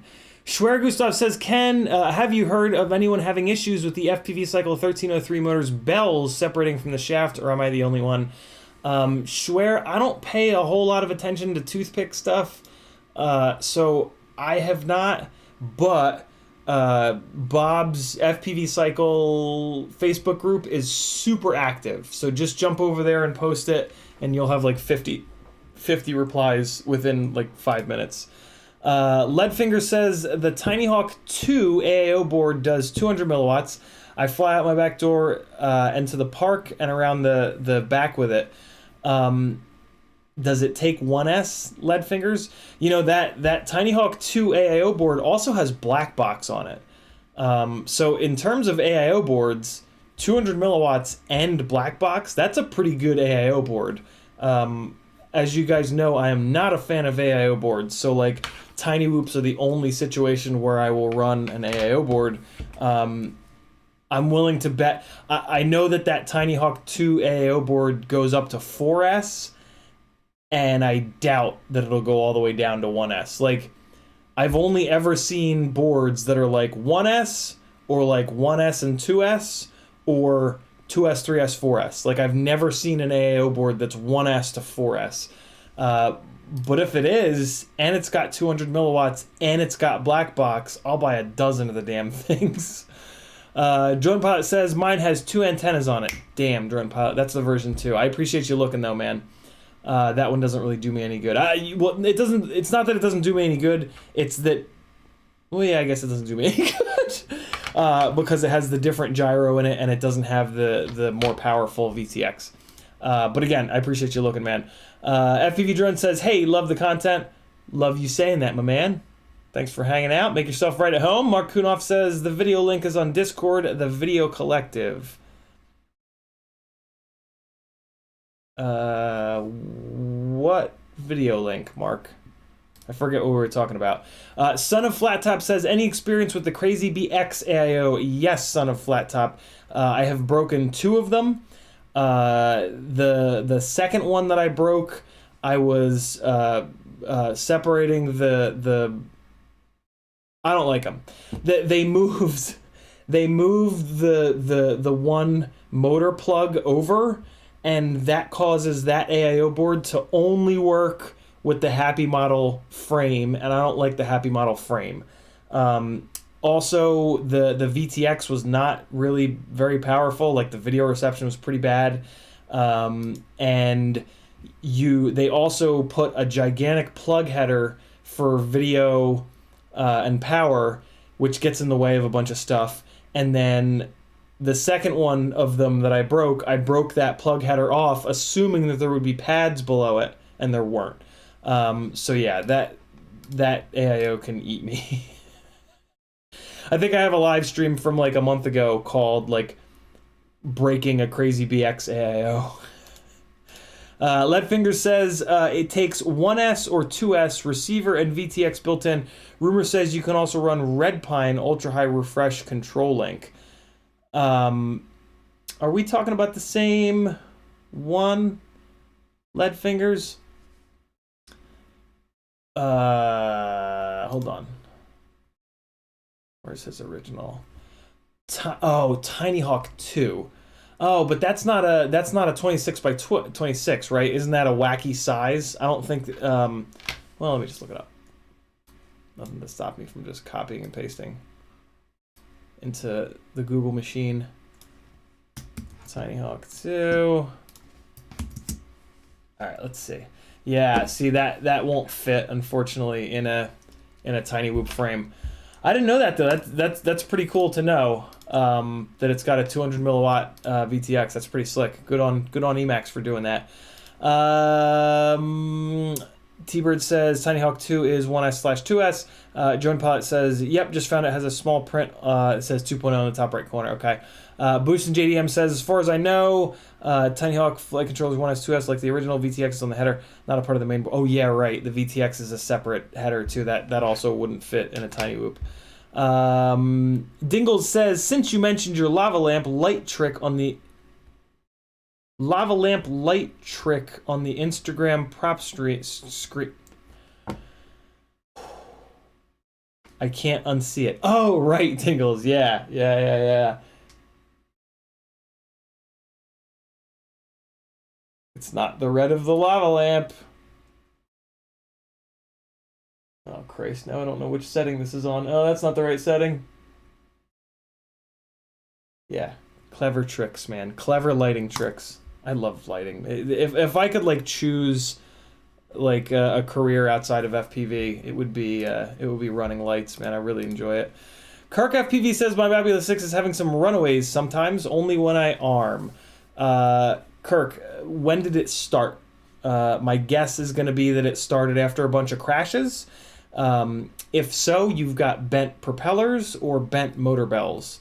So what you can do is spin in Betaflight, go to the motors tab, and you can spin each motor up individually. And when you do that, hold the rig because you're feeling for vibrations. You're probably going to have one motor that's vibrating more than the other motors. You need to replace that motor or that propeller. Start with propellers because it's a lot easier and cheaper. And then there you go. Son of Flat Top says, thanks, you saved me some money. Any other suggestions on a 1S or 2S AIO board? Man, I wish. I mean, I've been dying to do, like, I haven't done a Whoop Wednesday in over a month because, like, this is what I got. This one is perfect, and I'm not touching it. I'm not doing any testing on it. Like this is amazing. This is the coolest way to carry an Insta360 Go that I've found. And it's the exact right motors, it's the right receiver, it's the right everything. So like this is done. This is like a working rig.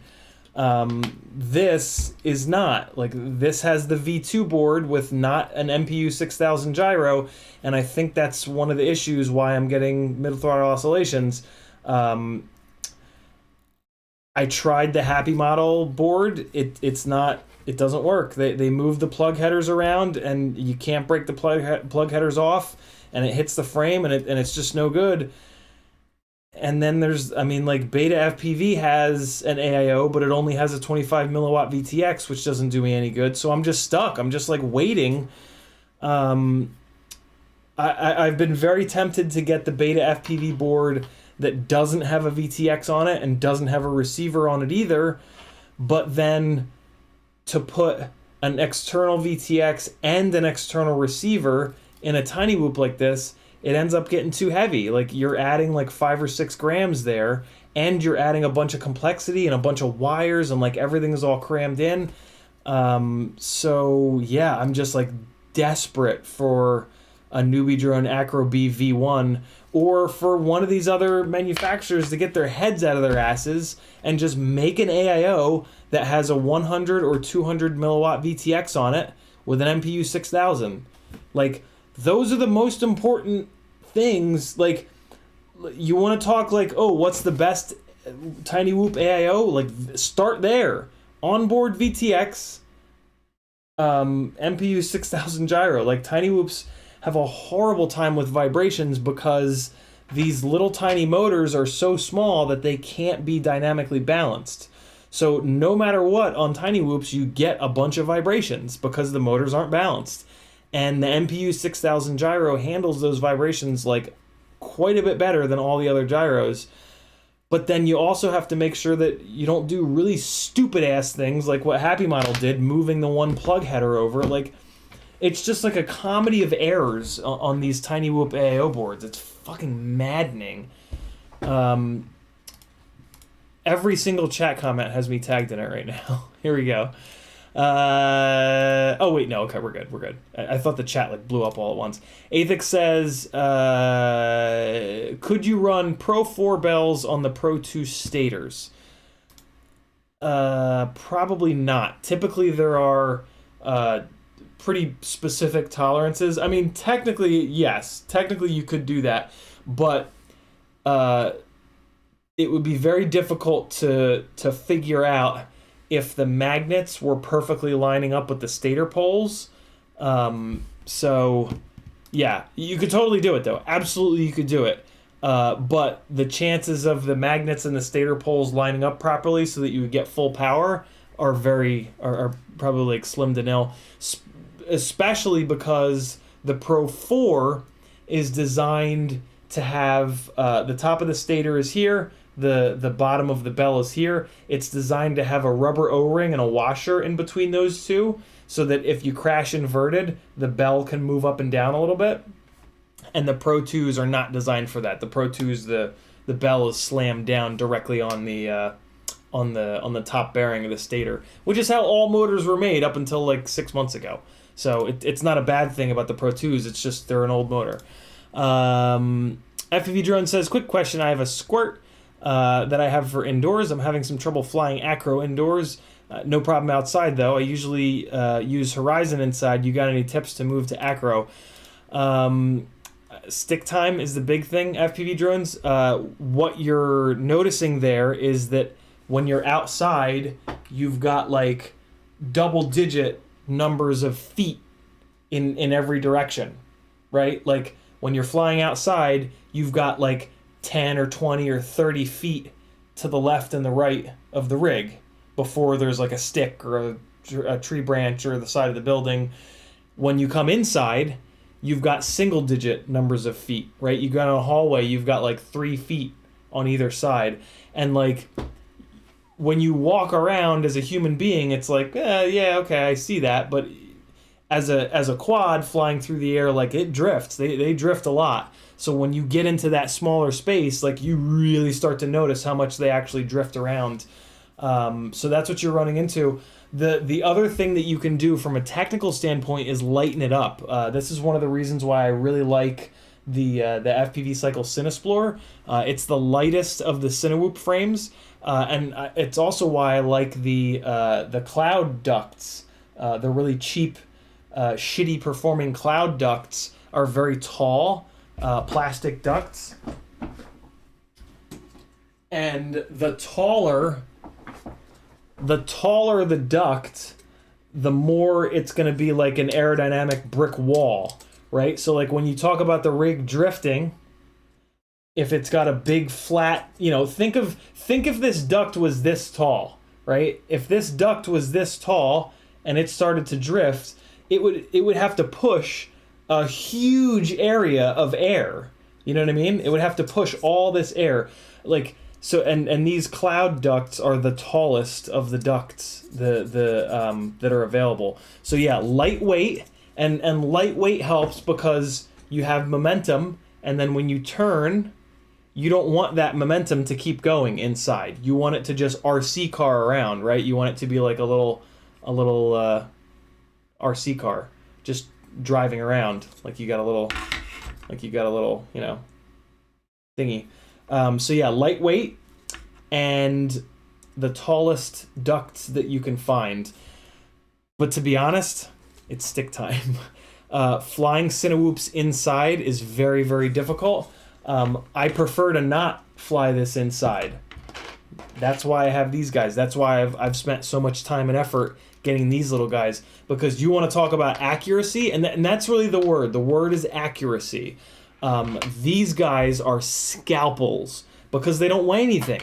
When I fly this and I turn it, it just turns because it weighs like 40 grams, whereas this is 400 plus grams. So yeah, those are really the only ways that you can do it. Flying a full-size Cinewhoop inside it's very difficult, very, very difficult. It's not just you. It's tough to do. Naked GoPro, that's another thing you could do. That's the third thing I guess you could do. Again, although that's a part of just saving weight, right? That's literally the only reason to do that is to save weight. Good question, brother. Very good question. Boostin' JDM says, would the what's THF? Would the THF with 2.5-inch props and prop guards on 2S be good for hauling your camera? If so, I'll send you a message on Facebook. THF. What the hell's THF, Boostin' JDM? THF. THF with 2.5-inch props and prop guards on 2S. Yeah, let me know what THF is. I can't think of it. CiottiFPV says, do not get the beta FPV boards. They are all garbage from my beta experience. Yeah, that's the other reason. I try not to shit on people. But I've had a bunch of beta FPV boards blow up, so I typically don't buy their AAOs anymore. Now, HGLRC makes a Whoop board too. Well, I feel like HGLRC versus beta FPV is going from bad to worse. What do you know about the HGLRC board though, Athix? I mean, I guess I could maybe try it if it has a 200 milliwatt VTX on board. Kirk FPV says, thanks, you're certainly welcome. Rob Oxison says, just spent an hour trying to repair a set of motor windings. No bueno, but hey, I tried. Yeah, I haven't even bothered trying because I've looked at them and just been like, I could probably do that, but probably not. FPV Drone says, I'm running my slammed squirt ducts. Yeah, get those off of there. Run tall ducts. That'll help a little bit. It's only going to help a little bit, to be honest with you, though.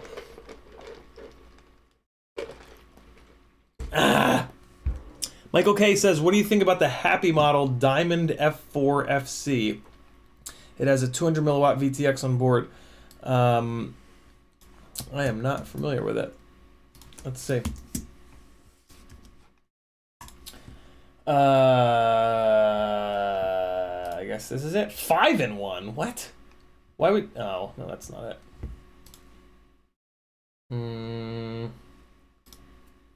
Is it Diamond F4? This is probably it. Oh wait, is this the one from the? Is this the one from the lightweight jib jabs? Let's see. Well, so here's my immediate problem with it. You can't get it without an onboard SPI receiver. I refuse to use these SPI receivers. They're just the goddamn worst. But I really like that it has a 200 milliwatt VTX on it. That's really, really nice. Does it have an external UART that you can put a receiver on? Is my question. Mob light, that's it. Mob light. Let's see. What is that big dumb plug header for? Oh, it's for the camera. This is a really awkward spot to put the USB. I don't know if that's gonna work with this frame. Oh my god, and you have to solder directly to it. I'm out. I'm done with these Whoop boards that you have to solder to. Yeah, I hate to be a pain in the ass, but like I can't do it anymore. I can't solder to the Whoop boards. One of the things that I'm looking to do is testing, and having to solder directly to the damn thing is just like it's just not happening. That's a shame, because otherwise it looks kind of interesting. Yeah, they are big pads. But my problem is not like the soldering itself, although it is annoying. My problem is that you have to solder it, you have to feed the motor wires through the frame, and then you have to solder it while the frame is balanced on the corner and the AIO is sitting flat with clips, and then I'm just over it. Like it's just a bad setup. And then what the other problem is, that rig, because I know what a pain in the ass it is to work on, I don't fly it hard. And that's not the point for me. Like, I don't want to have these rigs that I'm just like, no, it's impossible to fix. I'm just gonna, baby it. Like, that does me no good. I need to be able to smash the living hell out of them. But all that being said, Michael, if I can't get my hands on some of these Newbie Drone V1 boards, this is the closest that I've seen to a board. So if I have to, I'll probably go this route. And it is nice that it's half cut and like lighter weight. That's pretty cool. Boosted JDM says Tiny Hawk Freestyle. Oh, okay. So let me scroll back up. Would the Tiny Hawk Freestyle with 2.5-inch props and prop guards on 2S be good for hauling your camera? Tiny Hawk Freestyle. So the Tiny Hawk Freestyle Good for hauling your camera. I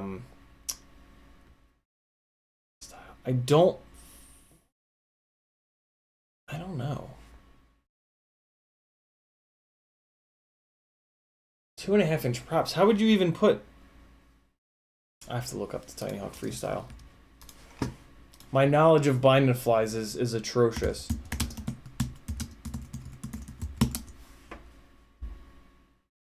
Oh, that thing. Yeah. That's right. I've reviewed one of these damn things. So what was the problem with this? The problem with the Tiny Hawk Freestyle was that they forced you to use their motors, and they selected a motor that was way too small. So yeah, unfortunately that wouldn't work. Although the yeah, right. It could barely haul itself around without the Insta360 Go on it.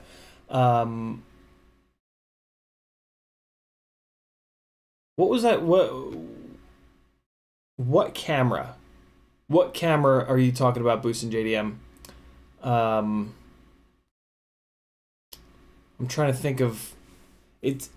I feel like you're referencing a previous conversation on a previous stream. I just don't know what that was. All right, Brandon Bentley says that Diamond F4 is on the mob lights. It's supposed to be pretty good. That's super cool. Fly Sky is concerned to have good is confirmed to have really good range, and Angry Don says they fixed FR Sky to increase range too. I'm putting Crossfire on the damn things, to be honest with you. I'm kind of over FR Sky. Athix says check Facebook Messenger. Oh, cool. A link to the HGLRC. All right, let's see. Wi-Fi tuning. Well, that's a complete waste of space on a board that is already tight on space. Doesn't look like it has a VTX on board. Let's see. Yeah, no VTX on board, so it's unfortunately a no-go for me, but it is pretty interesting looking. And it's red. It's a good color. Oh god, and it has, although it looks like you can put plug headers on there, which is really good. That's really smart of them. Cool looking board. If they make one with a VTX on board, I'll give it a shot. For sure. Good find, brother. What else we got here? Boop, boop, boop, boop, boop. Ben Watkins says, what mode do you use to get VBAT to the VTX power? I don't see the user one option anymore, or does it even need a mode now in the latest beta flight? Ben, I think what you might... Oh, yeah, there, and he says it right below, Talon F7 flight controller. Yeah, if it's not in there, I don't think you need it. I think that was only a Talon F4 thing. But yeah, it was always just set up from the factory. So if it's not in there, you should be good to go. Oh no, it's three pads next to each other. There's three on the board. There's three pads next to each other, and if you bridge two of them, it sends 5 volt to the VTX. If you bridge the other two, it sends VBAT. That's what it is. Brandon Bentley says, on my frame, I notched the duct slightly from the top, and I just dropped my pre-soldered board and motors, then I glue down the wires to the ducts with welders. Unfortunately, on this cockroach board, you can't do that. You got to pass them through. There's like a tiny little hole here that you got to pass the wires through. Otherwise, you got to go all the way out here or all the way out there, and it's just, yeah, I'm just not playing that game. Yeah, this Cockroach 75 frame is really good. I meant to say frame a minute ago. I said board. Yeah, this frame is really good, but yeah, they had to beef it up. Like I love the way that they beefed it up, but in doing so, it forces you to kind of run the wires through in a really annoying way. I don't know. I find it really difficult to believe that nobody makes an AIO board with a VTX, MPU 6000, regular motor plugs. Like, I just I'm not asking for a fucking man on the moon. Like, just, just like, stop doing stupid stuff. Like, stop moving the fucking plug header over, because it then hits on all the frames. Like just.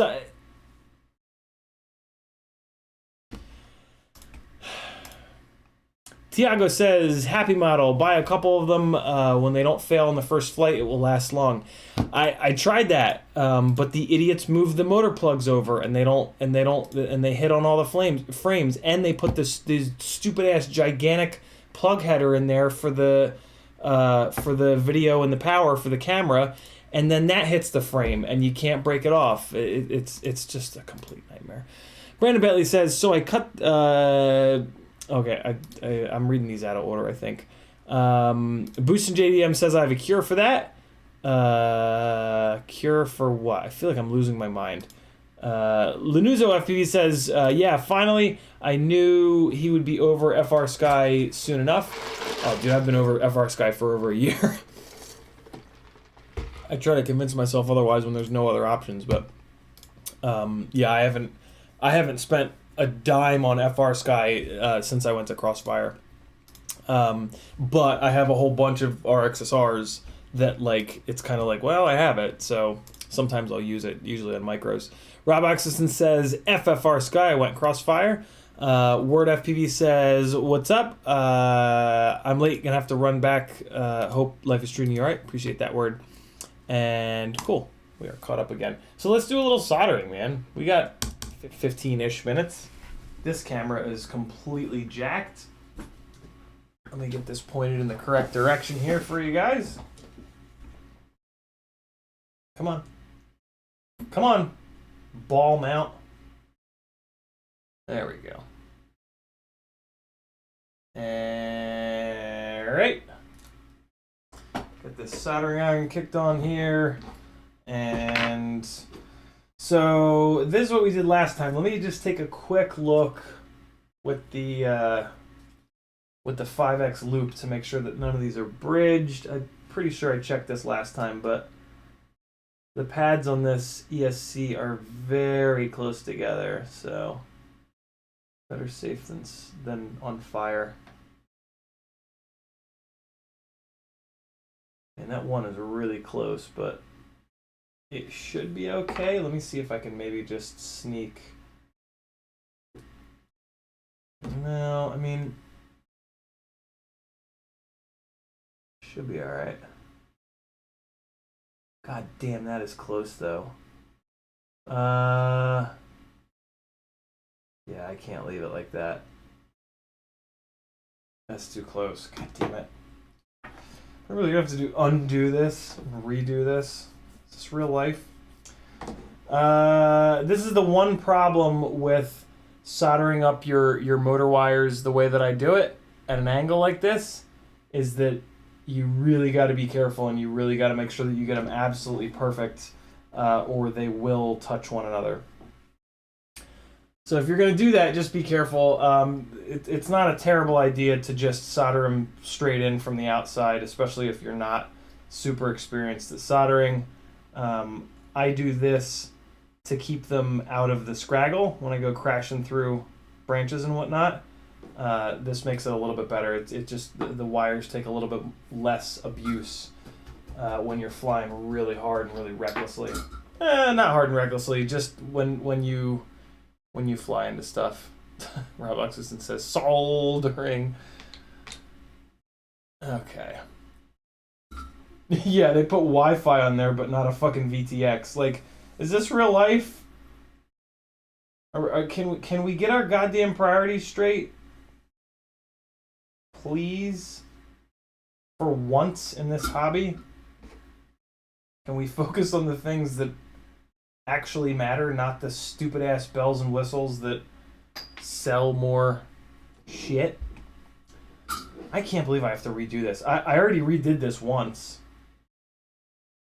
I'm not super pleased about this, but It's important to get this stuff right on these tiny little effing micros. All right, so it's this one that is just ever so slightly too close to the next pad over. Oh, great, and now it just came all the way off, so that's fine. Get it like that. And, all right, so I'm gonna put it at a little bit less of an angle. And I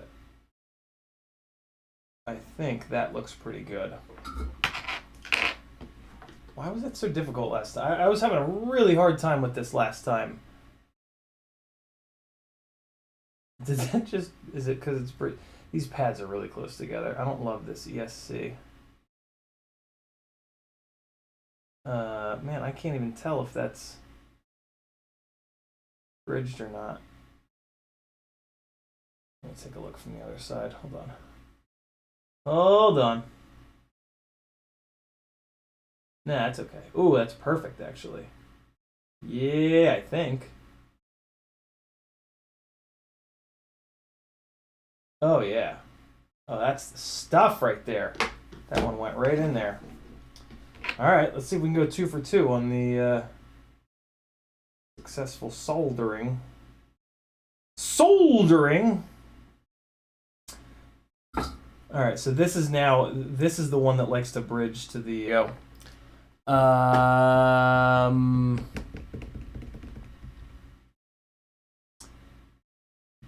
Boost and JDM says check Facebook Mike Y. Let me see here. All right.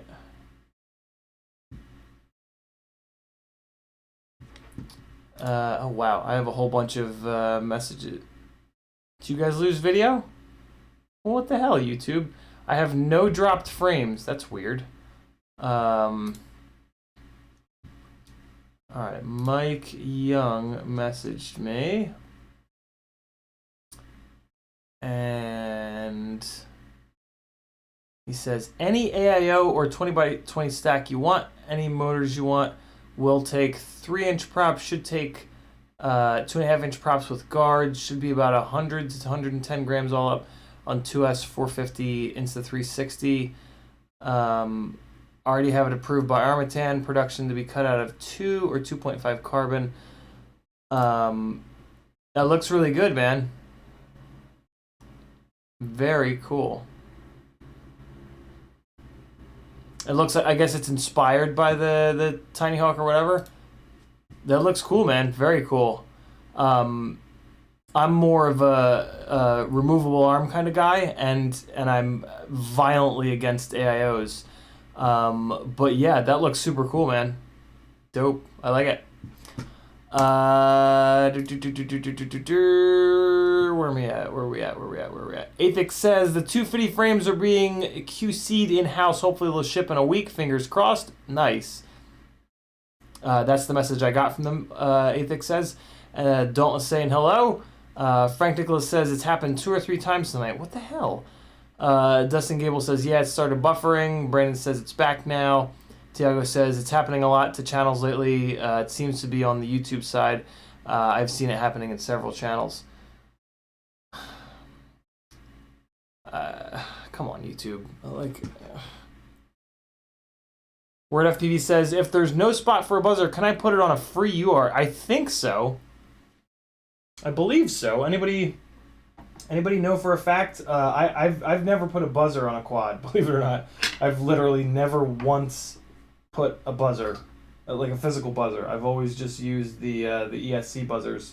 And back before the ESC buzzers, I just tried to not lose my rigs in tall grass. Well, no, I didn't try. I succeeded. I know you guys can't see, but I'm just soldering a wire to a ESC pad. It's nothing really all that interesting. All right, so I just wanted to get that first one going there. And then let me give you guys a little bit of zoomage.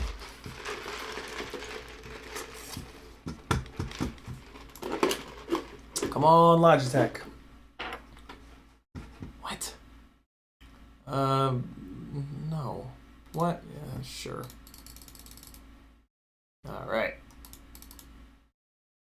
There we go.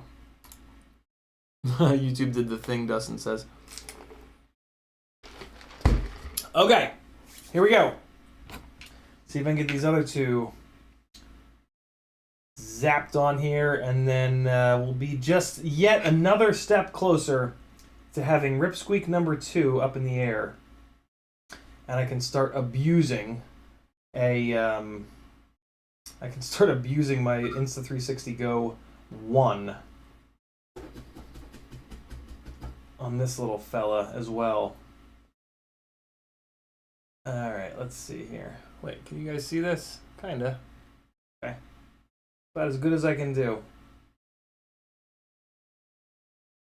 Get down there. Don't you bridge. Don't you do it. Oh, thank you. Thank you for not bridging. That was very nice of you. Let's go for 2. I'm not even going to check it with the loop. I'm just going to go right in. Going right in on the next one. I'm just going to assume that that one was okay. Come on, little buddy. Be cool. Be cool. Be cool. There it goes. No, no, no, no. No, no, no, no, no, no, no, no. No. Yes. I think yes. All right, let's see. So this is the only thing I don't like about the SpeedX GS25 ESC is that these pads are way too close together. God damn it! Nope, that first one is no good. Second one's not all that great either. Yeah, it doesn't break my heart that it's discontinued. It does have BLHeli32 though, which is really interesting. It is one of the rare, small, light 20x20 ESCs that has proper BLHeli32. Not the only though. There's an iFlight now that seems to be a really good choice. That's the ESC that's in the Acrobrat. One of the reasons I want to get the Acrobrat back together is so that I can stress test that ESC some more. To make sure it's a good choice. It certainly seems like a good choice, but I tend to kind of wait until I've really pounded. I try to wait until I've broken something, and then I can say, okay, it took, this much to break it. Like before it's broken, I'm always kind of like, well, it could break like on the very next battery, so let me wait. Okay, here we go. Here we go.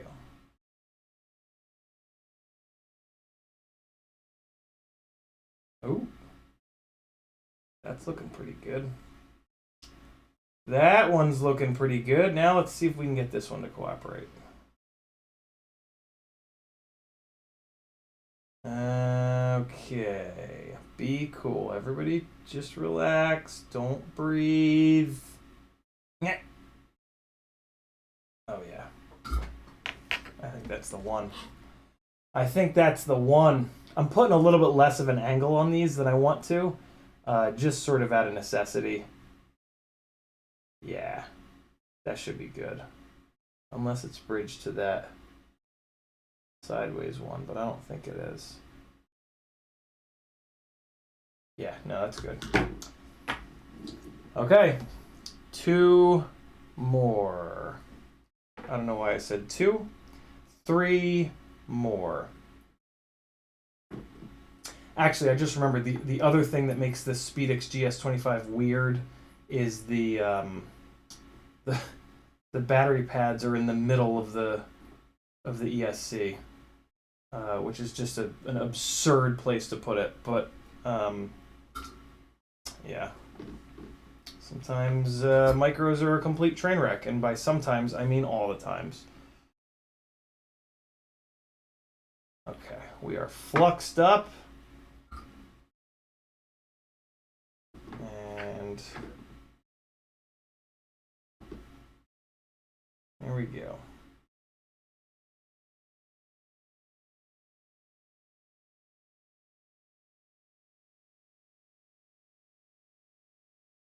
Oh my god, there has never been a bit of soldering as sexy as that. That is peak beautifulness. I wish you guys could see it. The top-down camera thing is, sometimes it's good, but like right now, I feel like it's completely worthless. But I really don't know. I think I would need to have like multiple cameras to really be able to show you guys what I'm doing at any given time. And like the problem with cameras on the workbench here is that they get in my fucking way. Like even this overhead camera is kind of in the way. Like it makes working on shit a little bit harder. This is this overhead cam though is the least annoying. When I had the camera here in front of me where it would look like that, that made working on these rigs really difficult. Like it was really in my way. I feel like it gave you guys a better view as to what the hell was going on. There's a little gnat on there. That's weird. Yeah, I feel like it gave you guys a better view of what was going on, but like I was really struggling to get stuff done with that camera there. And like micro stuff is really small and it's like legitimately difficult. So yeah, it had to go. But I don't know. I feel like I still haven't found the perfect sort of setup. But I'll keep trying. That's all I can do. Come on. Get up in there. It's also one of the things that makes build tutorials and build videos so impossible. Is like figuring out a way to get a camera that shows what the hell's going on, but also being able to get the work done. It's one of the things that makes those build videos take absolutely forever and kind of why I'm not willing to do them. Which I know sucks for you guys, but you just sort of have to take my word on it. Like, yeah, I mean, I need to be able to get stuff done. All right, so the middle one, I'm not super happy with, but it looks like it's going to be strong. And so I'm going to fight the OCD and I'm just going to leave it because I'm 99% sure it's going to be fine. And just everything in life can't be absolutely perfect all the time. So away we go. Brian Ladmore says, I have the iFlight ESC in my 6S Moongoat, and I've been thrashing the hell out of it since the frame came out. Had no issues. Also had in fluoride, 5-inch fluoride, no problems.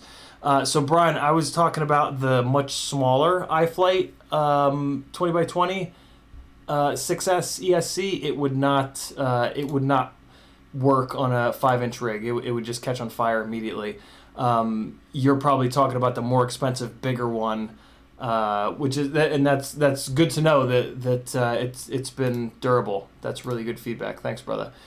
Doc says need the baseball cap camera out so we can get first person soldering. Yeah, that would be even more impossible. Oh man. All right, cool. LCV rightly says now it will fail. Yeah, this will definitely be when it blows the one that blows up.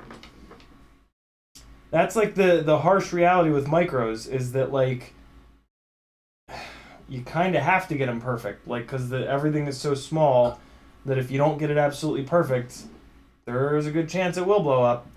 But we'll just cross our fingers on this one because I've been trying to get this rig finished for about, I want to say like 2 weeks now, and it just needs to get done.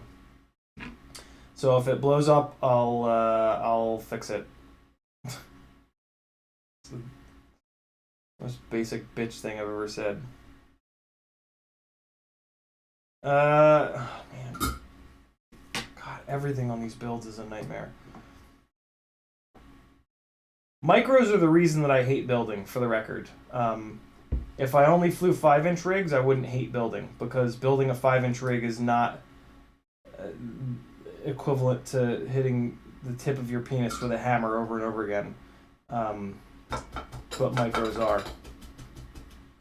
So yeah, there's that. Melt, you jerk.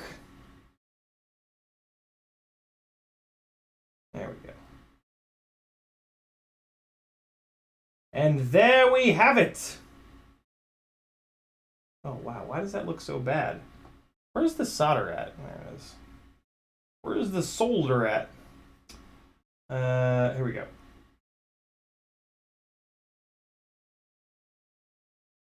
Ah, much better. Oh, where all the solder went? I think the wire sucked up all the... What is happening here? Why does this... There it goes. Okay. And number 2. Who does number 2 work for? He works for this middle pad here. That's fine. Whatever. I get a lot of shit for doing stuff right and doing like such a good job on stuff and taking so much extra time. But I just try telling people over and over and over again that like you have to with micros. Like maybe you don't. Like maybe everybody else is just luckier than me, but like I feel like I've built more micros than pretty much anyone. So like I don't know. Maybe I'm right. I'm probably not, but I don't know. Maybe I actually know what I'm talking about. You know what I mean? You never know. Could be. Could be. Jesus.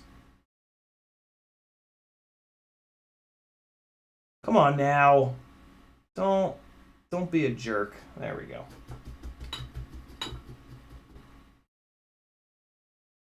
Just maybe, but probably not.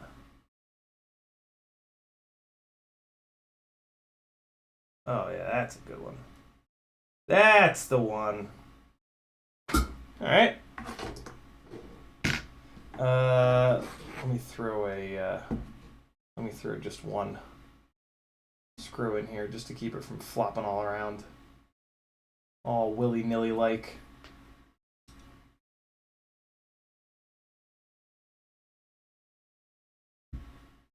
Okay, cool. On to the next. We got time, right? 12:05. Yeah, well, we should be able to bang through this.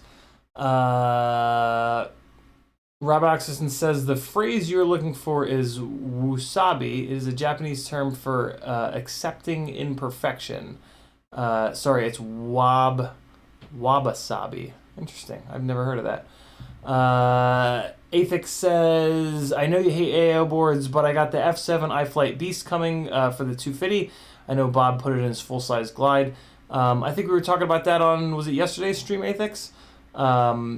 Should be good. I'm sure it'll be totally fine, man. Yeah, I don't know what the hell I'm talking about, man. Don't listen to me. Rob Axon says I crashed, therefore I solder. And Brian Ladmiraw says, it is the 40 amp iFlight ESC that comes with the SuxX F7 20x20, awesome little 20x20 stack. I hate the 30x30 version. I've blown up 3. Oh my god. Jesus, that's crazy. Yeah, I'm not familiar with that ESC, but it sounds like a good option. Thanks for the tech, man. We need more of that. We need all of that. We need all the feedback all the time. All right, here we go. Motor number 1. Let's see how this one goes. These are this is actually the really easy soldering here. To these race wires. It's the ESC pads that are a effing nightmare. these. So these. Speaking of these race wires, these are the. Oh shit! Who makes these race wires? Is it iFlight? Might be iFlight. Do they say on them? Oh no, it's Flywoo. So yeah, these are the Flywoo 9x15 ARM LEDs, and they work really well on these micros. They're some of the smallest LED race wires that you can get, which is why I run them on these little fellas. Okay. And let's get a little middle homeboy down here. Okay, happy days are here again. One more. Time for a little zip, zap, zippity zab. Oh yeah. Oh yeah. That flux, man. It's magic stuff. Okay, throw just one in. Oh boy, I just touched the race wire with my finger and it was not cold. Okay, one more and we'll be done soldering on this rig finally. I feel like this is the build that's never ended. Alright, we are fluxed. Oh, I can put the flux pen away on the top of the toolbox. Isn't that nice? Which one am I doing? Oh, I'm doing the one that just fell off. That's the one. Okay, I need you little guys to get the hell out of the way. You go up there. Alright. First one. Oh.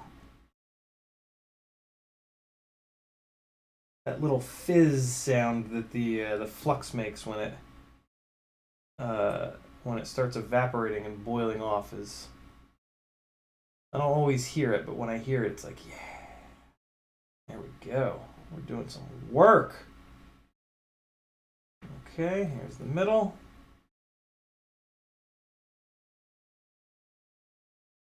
Oh my god, that is the shiniest little ball of all the shiny balls. My quads have very shiny balls, guys. Last one. And then I'll just throw all the screws in this thing off stream. There's really no reason for you guys to watch me put screws in. You guys probably can't see anything here, so I'm just going to get this over with, and it's down. And just like that, we are golden. So yeah, I'm going to throw some VHB on these guys just to kind of stick them down to the arms a little bit better, and then I'll throw the screws in probably tomorrow. I think I'm going to go relax here in a minute when I end the stream. Let me get caught up on chat, and we'll wrap this up for the night. Oh my god, there's a lot to get caught up on.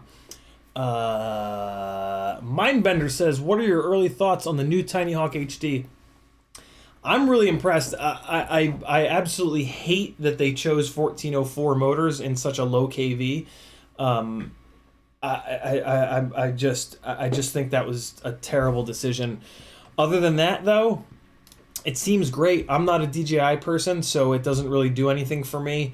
But yeah, I mean, for if you're on digital, it's a really interesting micro. 4mm frame is awesome. The 3.5-inch props seem really good.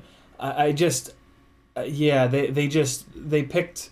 Not only did they pick the wrong motor size, but they definitely picked the wrong KV. Especially now that Betaflight has the motor limiting in it. Picking a low KV like that is really, really bad. Like it just handcuffs people into having something that's underpowered. So yeah, that's really a shame. I mean, it's I don't understand, like with bind and flies, like it's almost like at the last second somebody's like, wait, don't make it too good.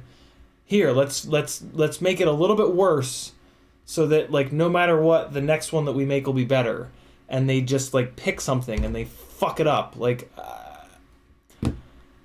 yeah, I'm super disappointed about the motor and KV selection. But you can just swap them out. You can just swap the motors out for a much better suited set of motors. These Brother Hobby 1504s would be beautiful on there in 3950 kV. That would like totally fix it. But yeah, DJI kind of specific. So not for me, but I'm really impressed by the specs. The frame looks stupidly strong. The AIO board has black box on it. That's a big deal. Yeah, really cool. I'm pretty impressed with everything but the motor selection. Tiago says, I think the major reason people think that 3 inches fly like shit is because they're used to building 5-inch rigs and don't take the extra time to build them properly. Yeah, that's kind of what I've thought for a long time, Tiago, but then a lot of people tell me that I don't know what the hell I'm talking about. So it's tough. I don't know. My whole reality is in question lately. So I don't know. I'm probably wrong and everybody else is probably right. So who the hell knows? Athix says, wasn't on the stream yesterday, so first time talking about the Beast board. Okay, gotcha. I think it was somebody else then, Athix. Word.pv says, sorry if you already said it, but how's the durability on that there quad? I haven't really pounded on these too hard yet, but it seems pretty good. I mean, from the thickness of the carbon and just from the way that the extra braces are, it should be totally fine. I'm usually with a frame, I can kind of look at it and in like 3 seconds be like, oh, it's going to break there for sure. This frame does not have that. And I have crashed the one a little bit, so it should be fine.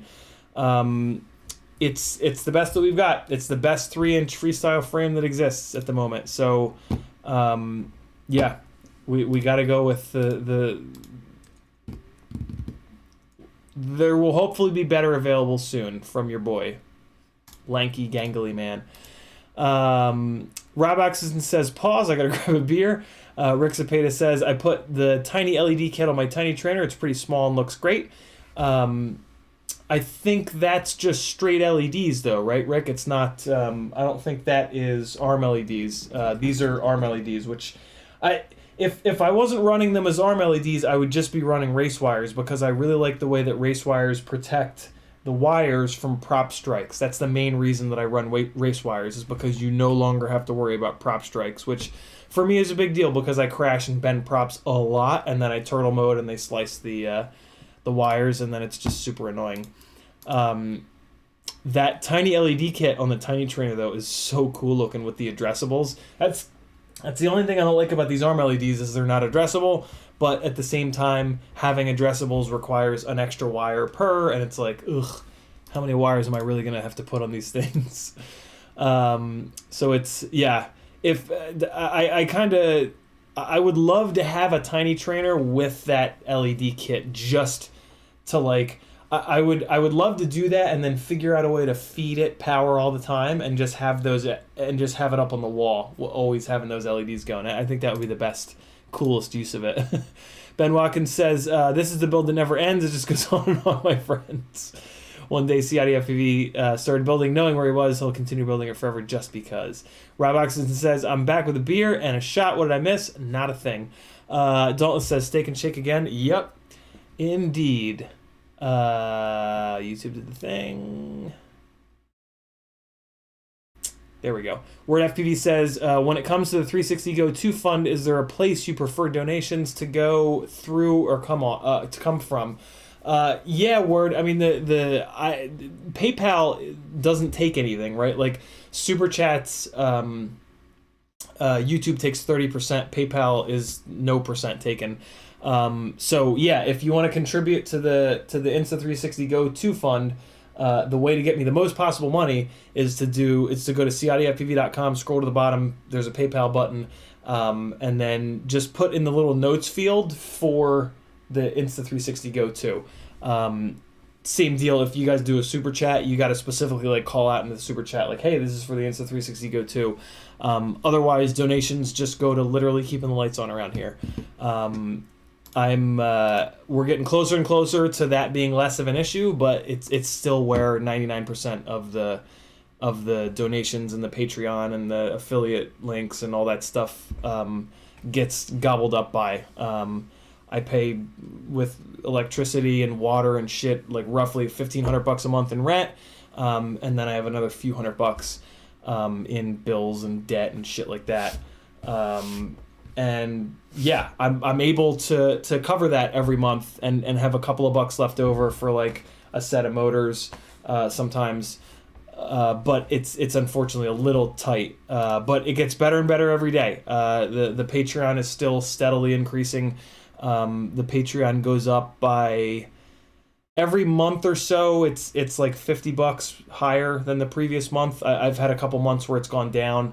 But yeah, slow, but steady growth. So I'm just keeping my head down and just keep going. And before I know it, it'll be a little bit more comfortable. I'll be able to get a car again, and we'll be off to the races. And you guys will come along with me, whether you like it or not.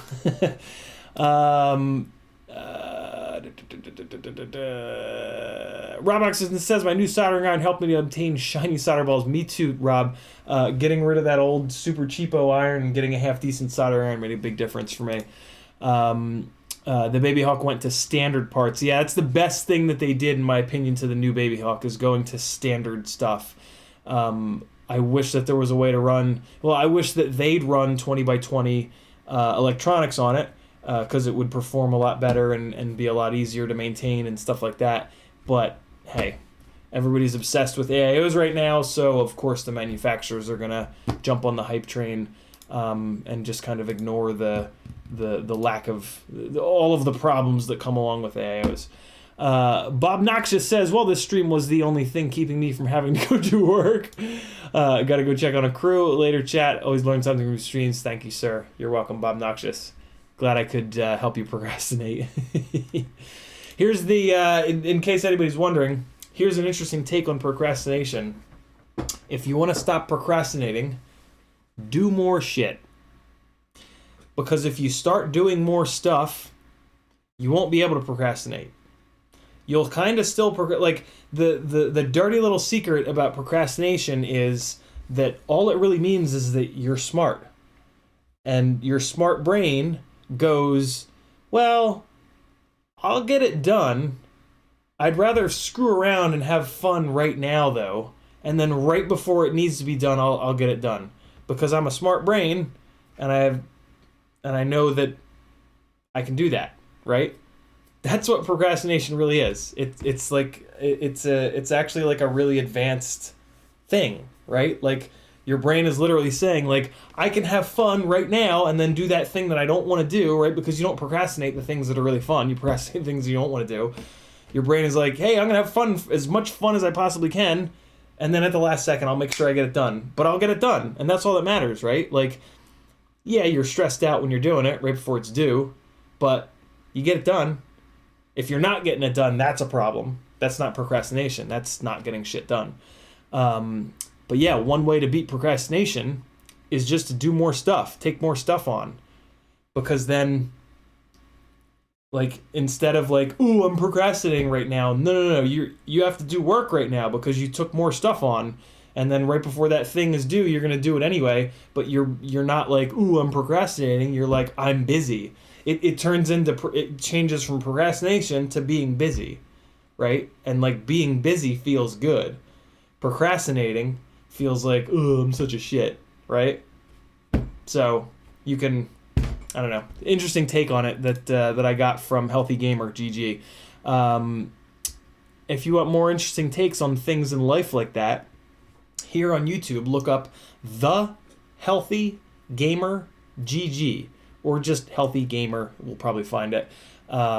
It's my favorite channel on YouTube. Lots of really good life stuff there. Lots of mental illness stuff there, but also like life stuff, like really good life stuff. Check it out. Dr. K is a ninja. changed my life for sure.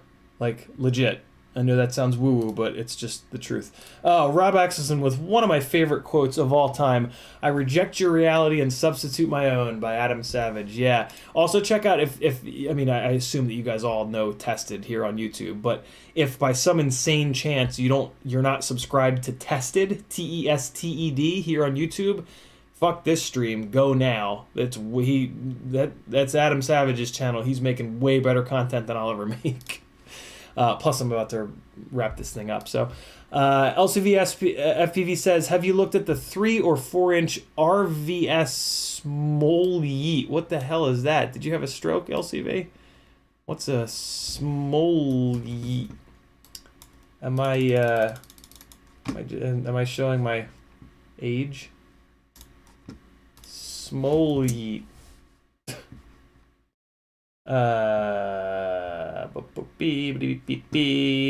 Rotor Village. Oh, that's interesting. 4 inch or 5 inch freeze, or no? You said 3 inch or 4 inch. Well, here, let's search. I've never heard of Rotor Village. Is this? I'm assuming they're outside the U.S. All right, so I'm looking at the here. Look at the 3 inch. Looks really chunky. I'm assuming it's very heavy. Let me look up the weight. Whoa. Well, including TPU. 58.2 grams including TPU. Let's see what the TPU is. Okay, so it looks like the TPU is just these motor mounts and this down here. Yeah, I mean, that's way too heavy for me, but if you're looking for something like, I mean, at that weight, there's a lot of options. There's the BQE 3AF. There's the Impulse RC Micro Apex. So, yeah, I mean, at the weight that this thing is at, I'm kind of like, because there's just so many options.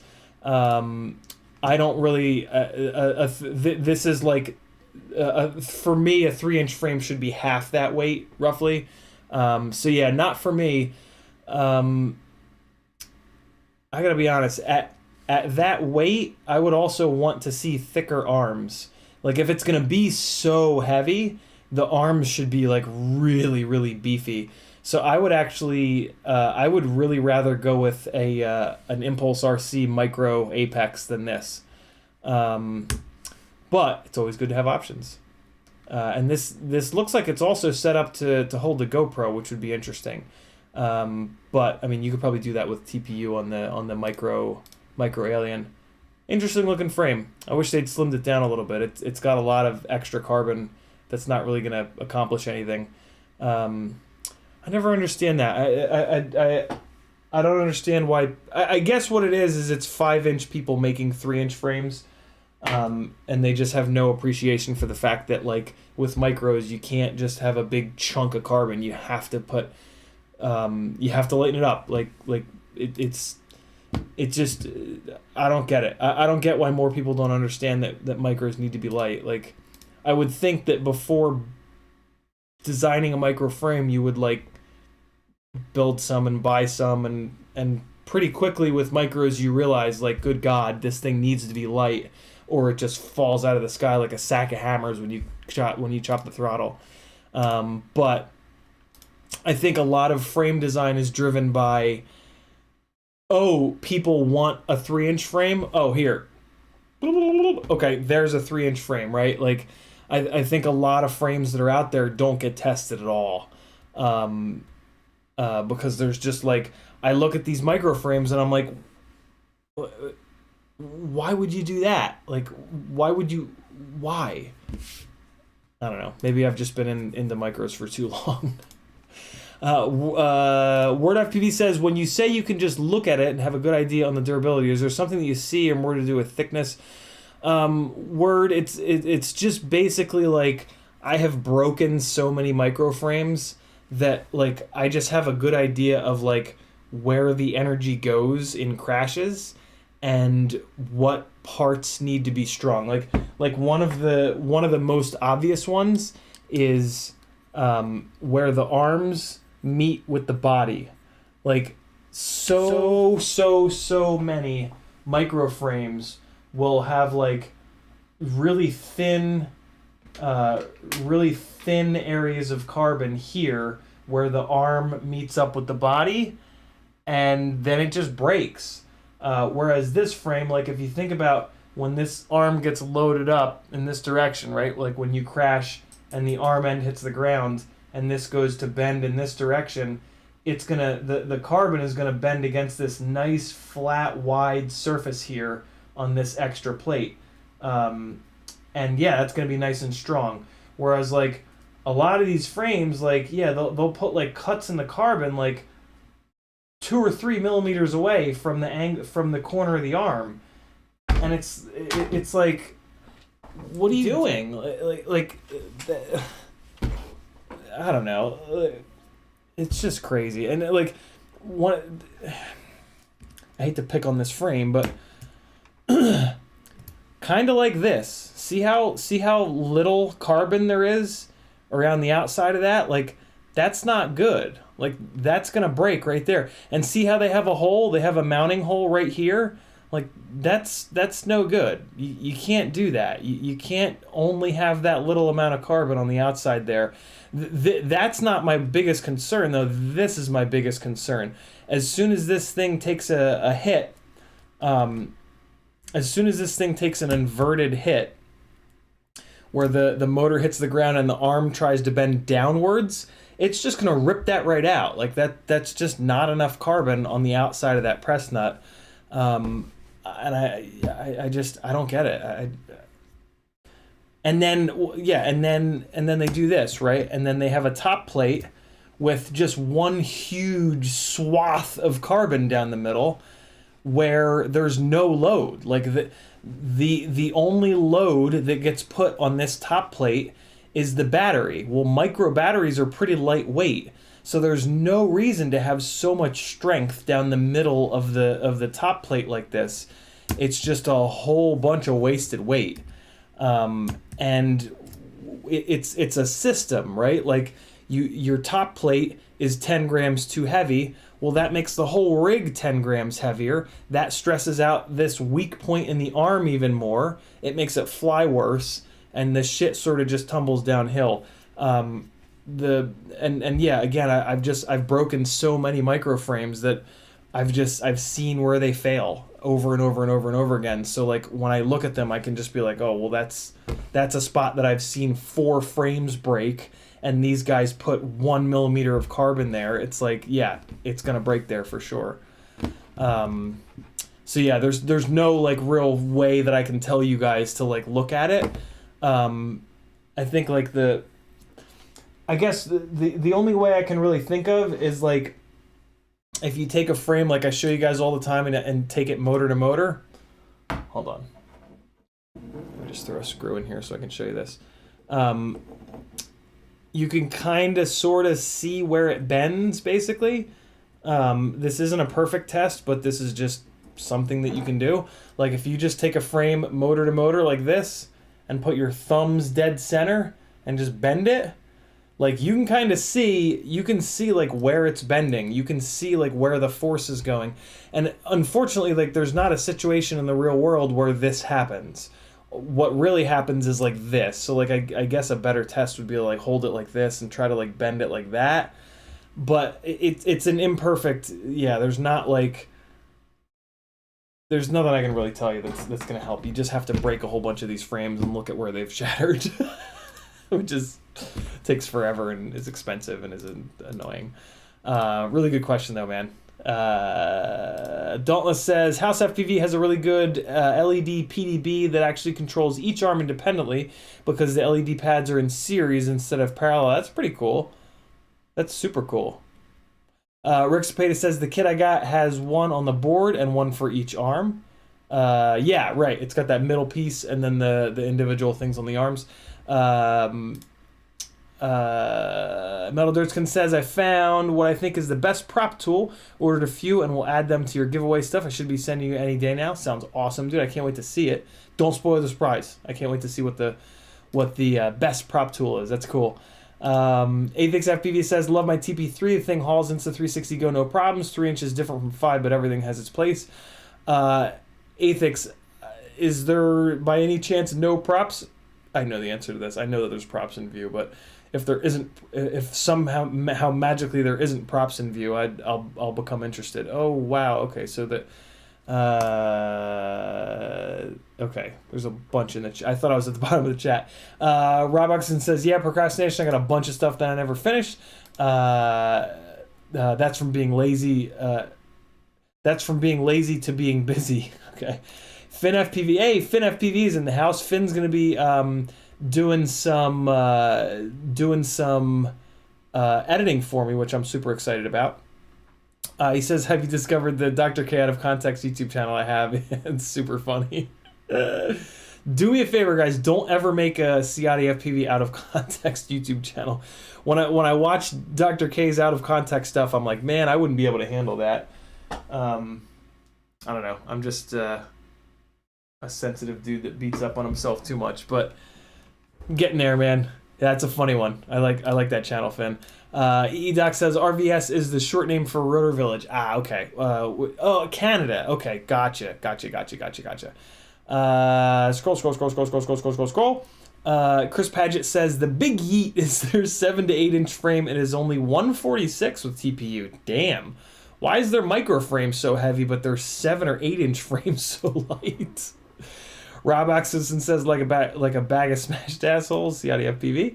Mindbender says I kind of like heavy 2.5 inch or 3 inch as long as the motors are chosen with extra weight in mind. Am I crazy for thinking that? Not at all, Mindbender. I mean, like most 5 inch people are like damn near at 800 grams.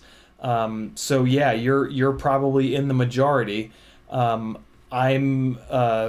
sort of the Steele Davis mindset where, you know, lightweight. It's more accurate, it crashes better, it's more efficient, yeah, different strokes for different folks, man. No wrong answers. LCV says, look at the bottom plate brace. Where is the bottom plate brace? I don't see a single image of the bottom. Am I missing something? Yeah, I got no pictures of the bottom. Maybe down in the specs? No.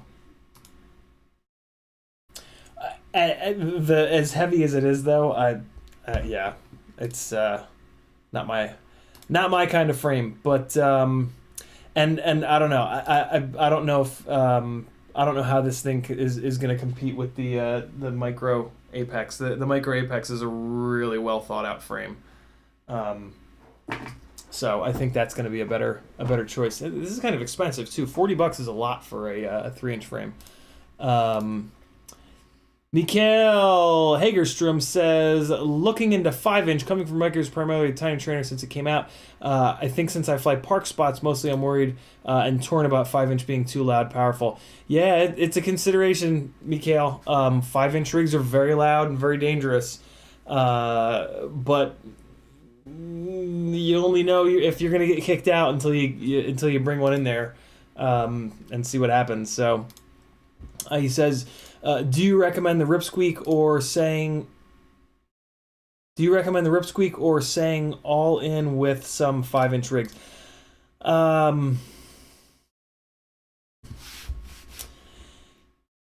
You'll probably be able to find a spot. I mean, 5 inch rigs are build a 5 inch rig. They're easier to work on. They fly better, and like you'll find a spot. You'll find a spot where you can fly a 5 inch rig. It might not be the best spot in the world, but it's a flight experience that you kind of need to have because it sets the bar. Like if you've only been flying the tiny trainer, like your bar is set pretty low. The Rip Squeak will definitely raise that bar, but a 5 inch rig will fucking blow that bar out of the water. And then once you've flown that 5 inch rig, you'll really know what's possible. Like you'll really understand how good a quad can fly. And then when you go back to the Rip Squeak, you can be insane like me and like absolutely go nuts choosing every little perfect piece to try to get to that really high bar that 5-inch has set for you. So yeah, 5-inch rigs for life, sort of.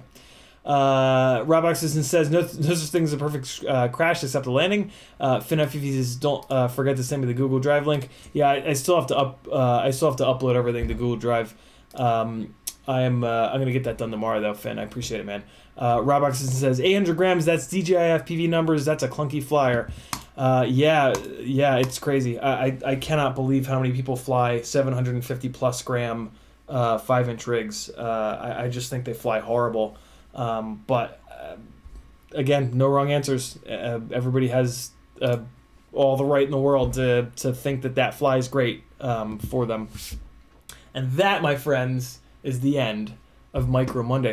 Do I not have to change the name of the stream? I don't think I do. We did Q&A, we did mailbag, and we did BQE Rip Squeak number 2. There's a first. Rob Oxison with the last comment of the night. He says 5-inch rig gives the full FPV flight experience. It certainly does. Dan Richmond says, Ciotti, you rock, dude. Thank you, Dan.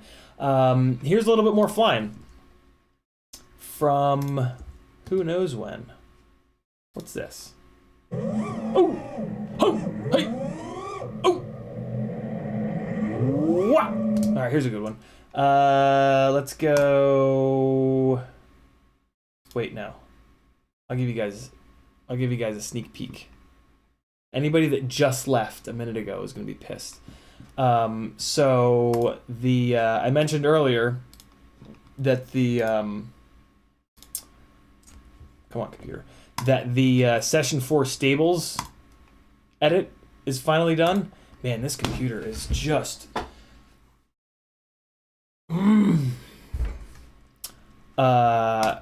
here it is for you guys. You ready? It's done. I did the fake super view. So this is Session 4 fake super viewed. Wild Willie has a video here on YouTube how to do that. So yeah, this is like a relatively budget setup. This is $100 Session 4, which you can get on eBay like today. Like that's what Session 4s sell for, $100. And this is not my budget rig, but this is a budget-ish rig. It's like a $300-ish rig. So yeah, $400 all said and done. You got it, Rob. 諦めんなよ。諦めんなお前。どうしてそこでやめるんだそこで。もう少し頑張ってみろよ。ダメやめ諦めたら。周りのことを思うよ。応援してる人たちのことを思ってみろって。あともうちょっとのところなんだから。俺だってこのマイナス10度のところ、しじみが取れるって頑張ってんだよ。絶対やってみろ。必ず目標達成できる。だからこそ、ネバギブアップ。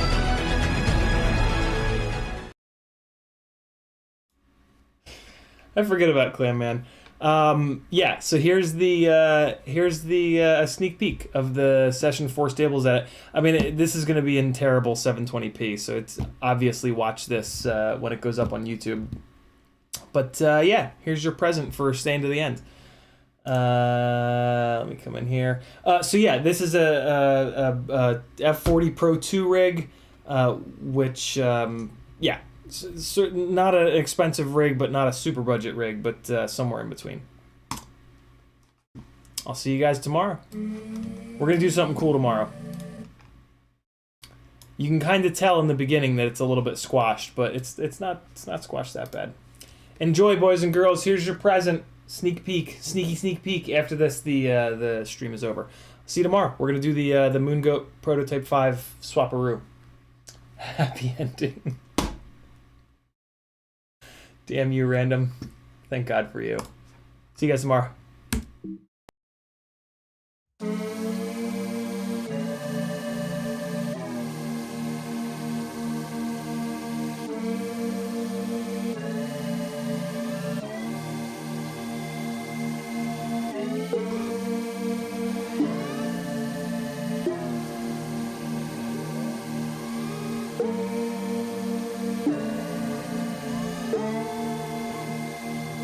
Where do you go?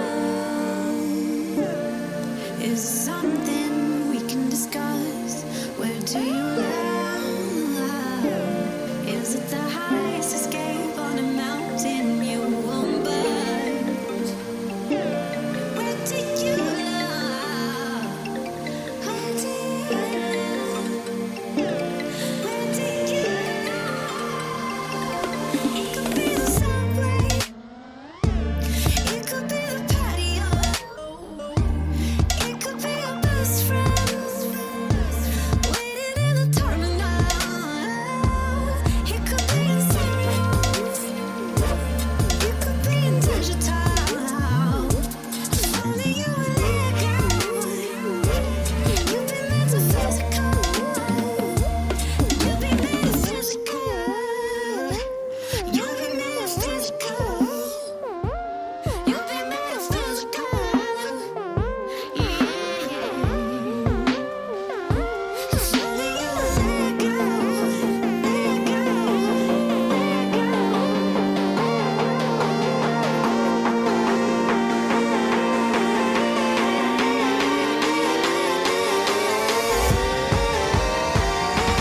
You've been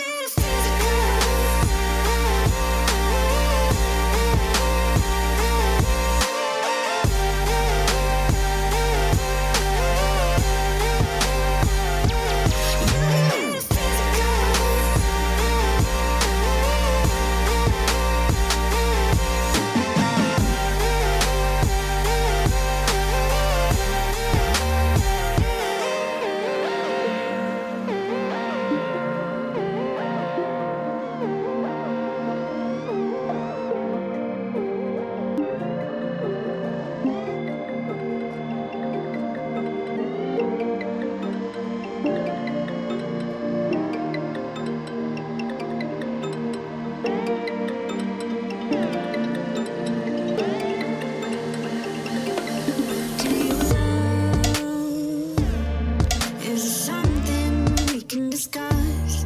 Where do you love? Is it the highest escape on a mountain you won't budge? Where do you love? Where do you love? Where do you love? Blame it on the moon. Blame it on the view. Blame it all on you. If only you were there, girl. There, girl.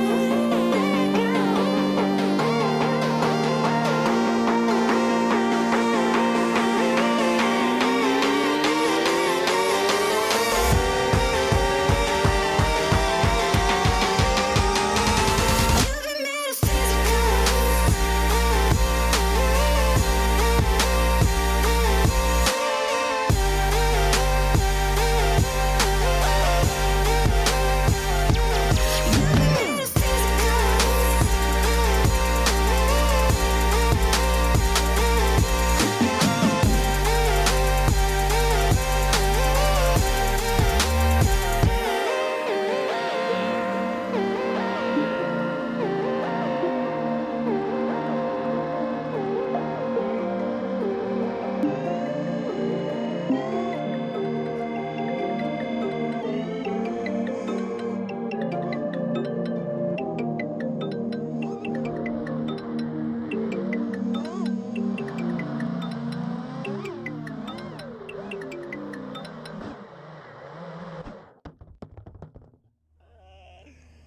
Oh my god, FPV is the most fun thing in the world.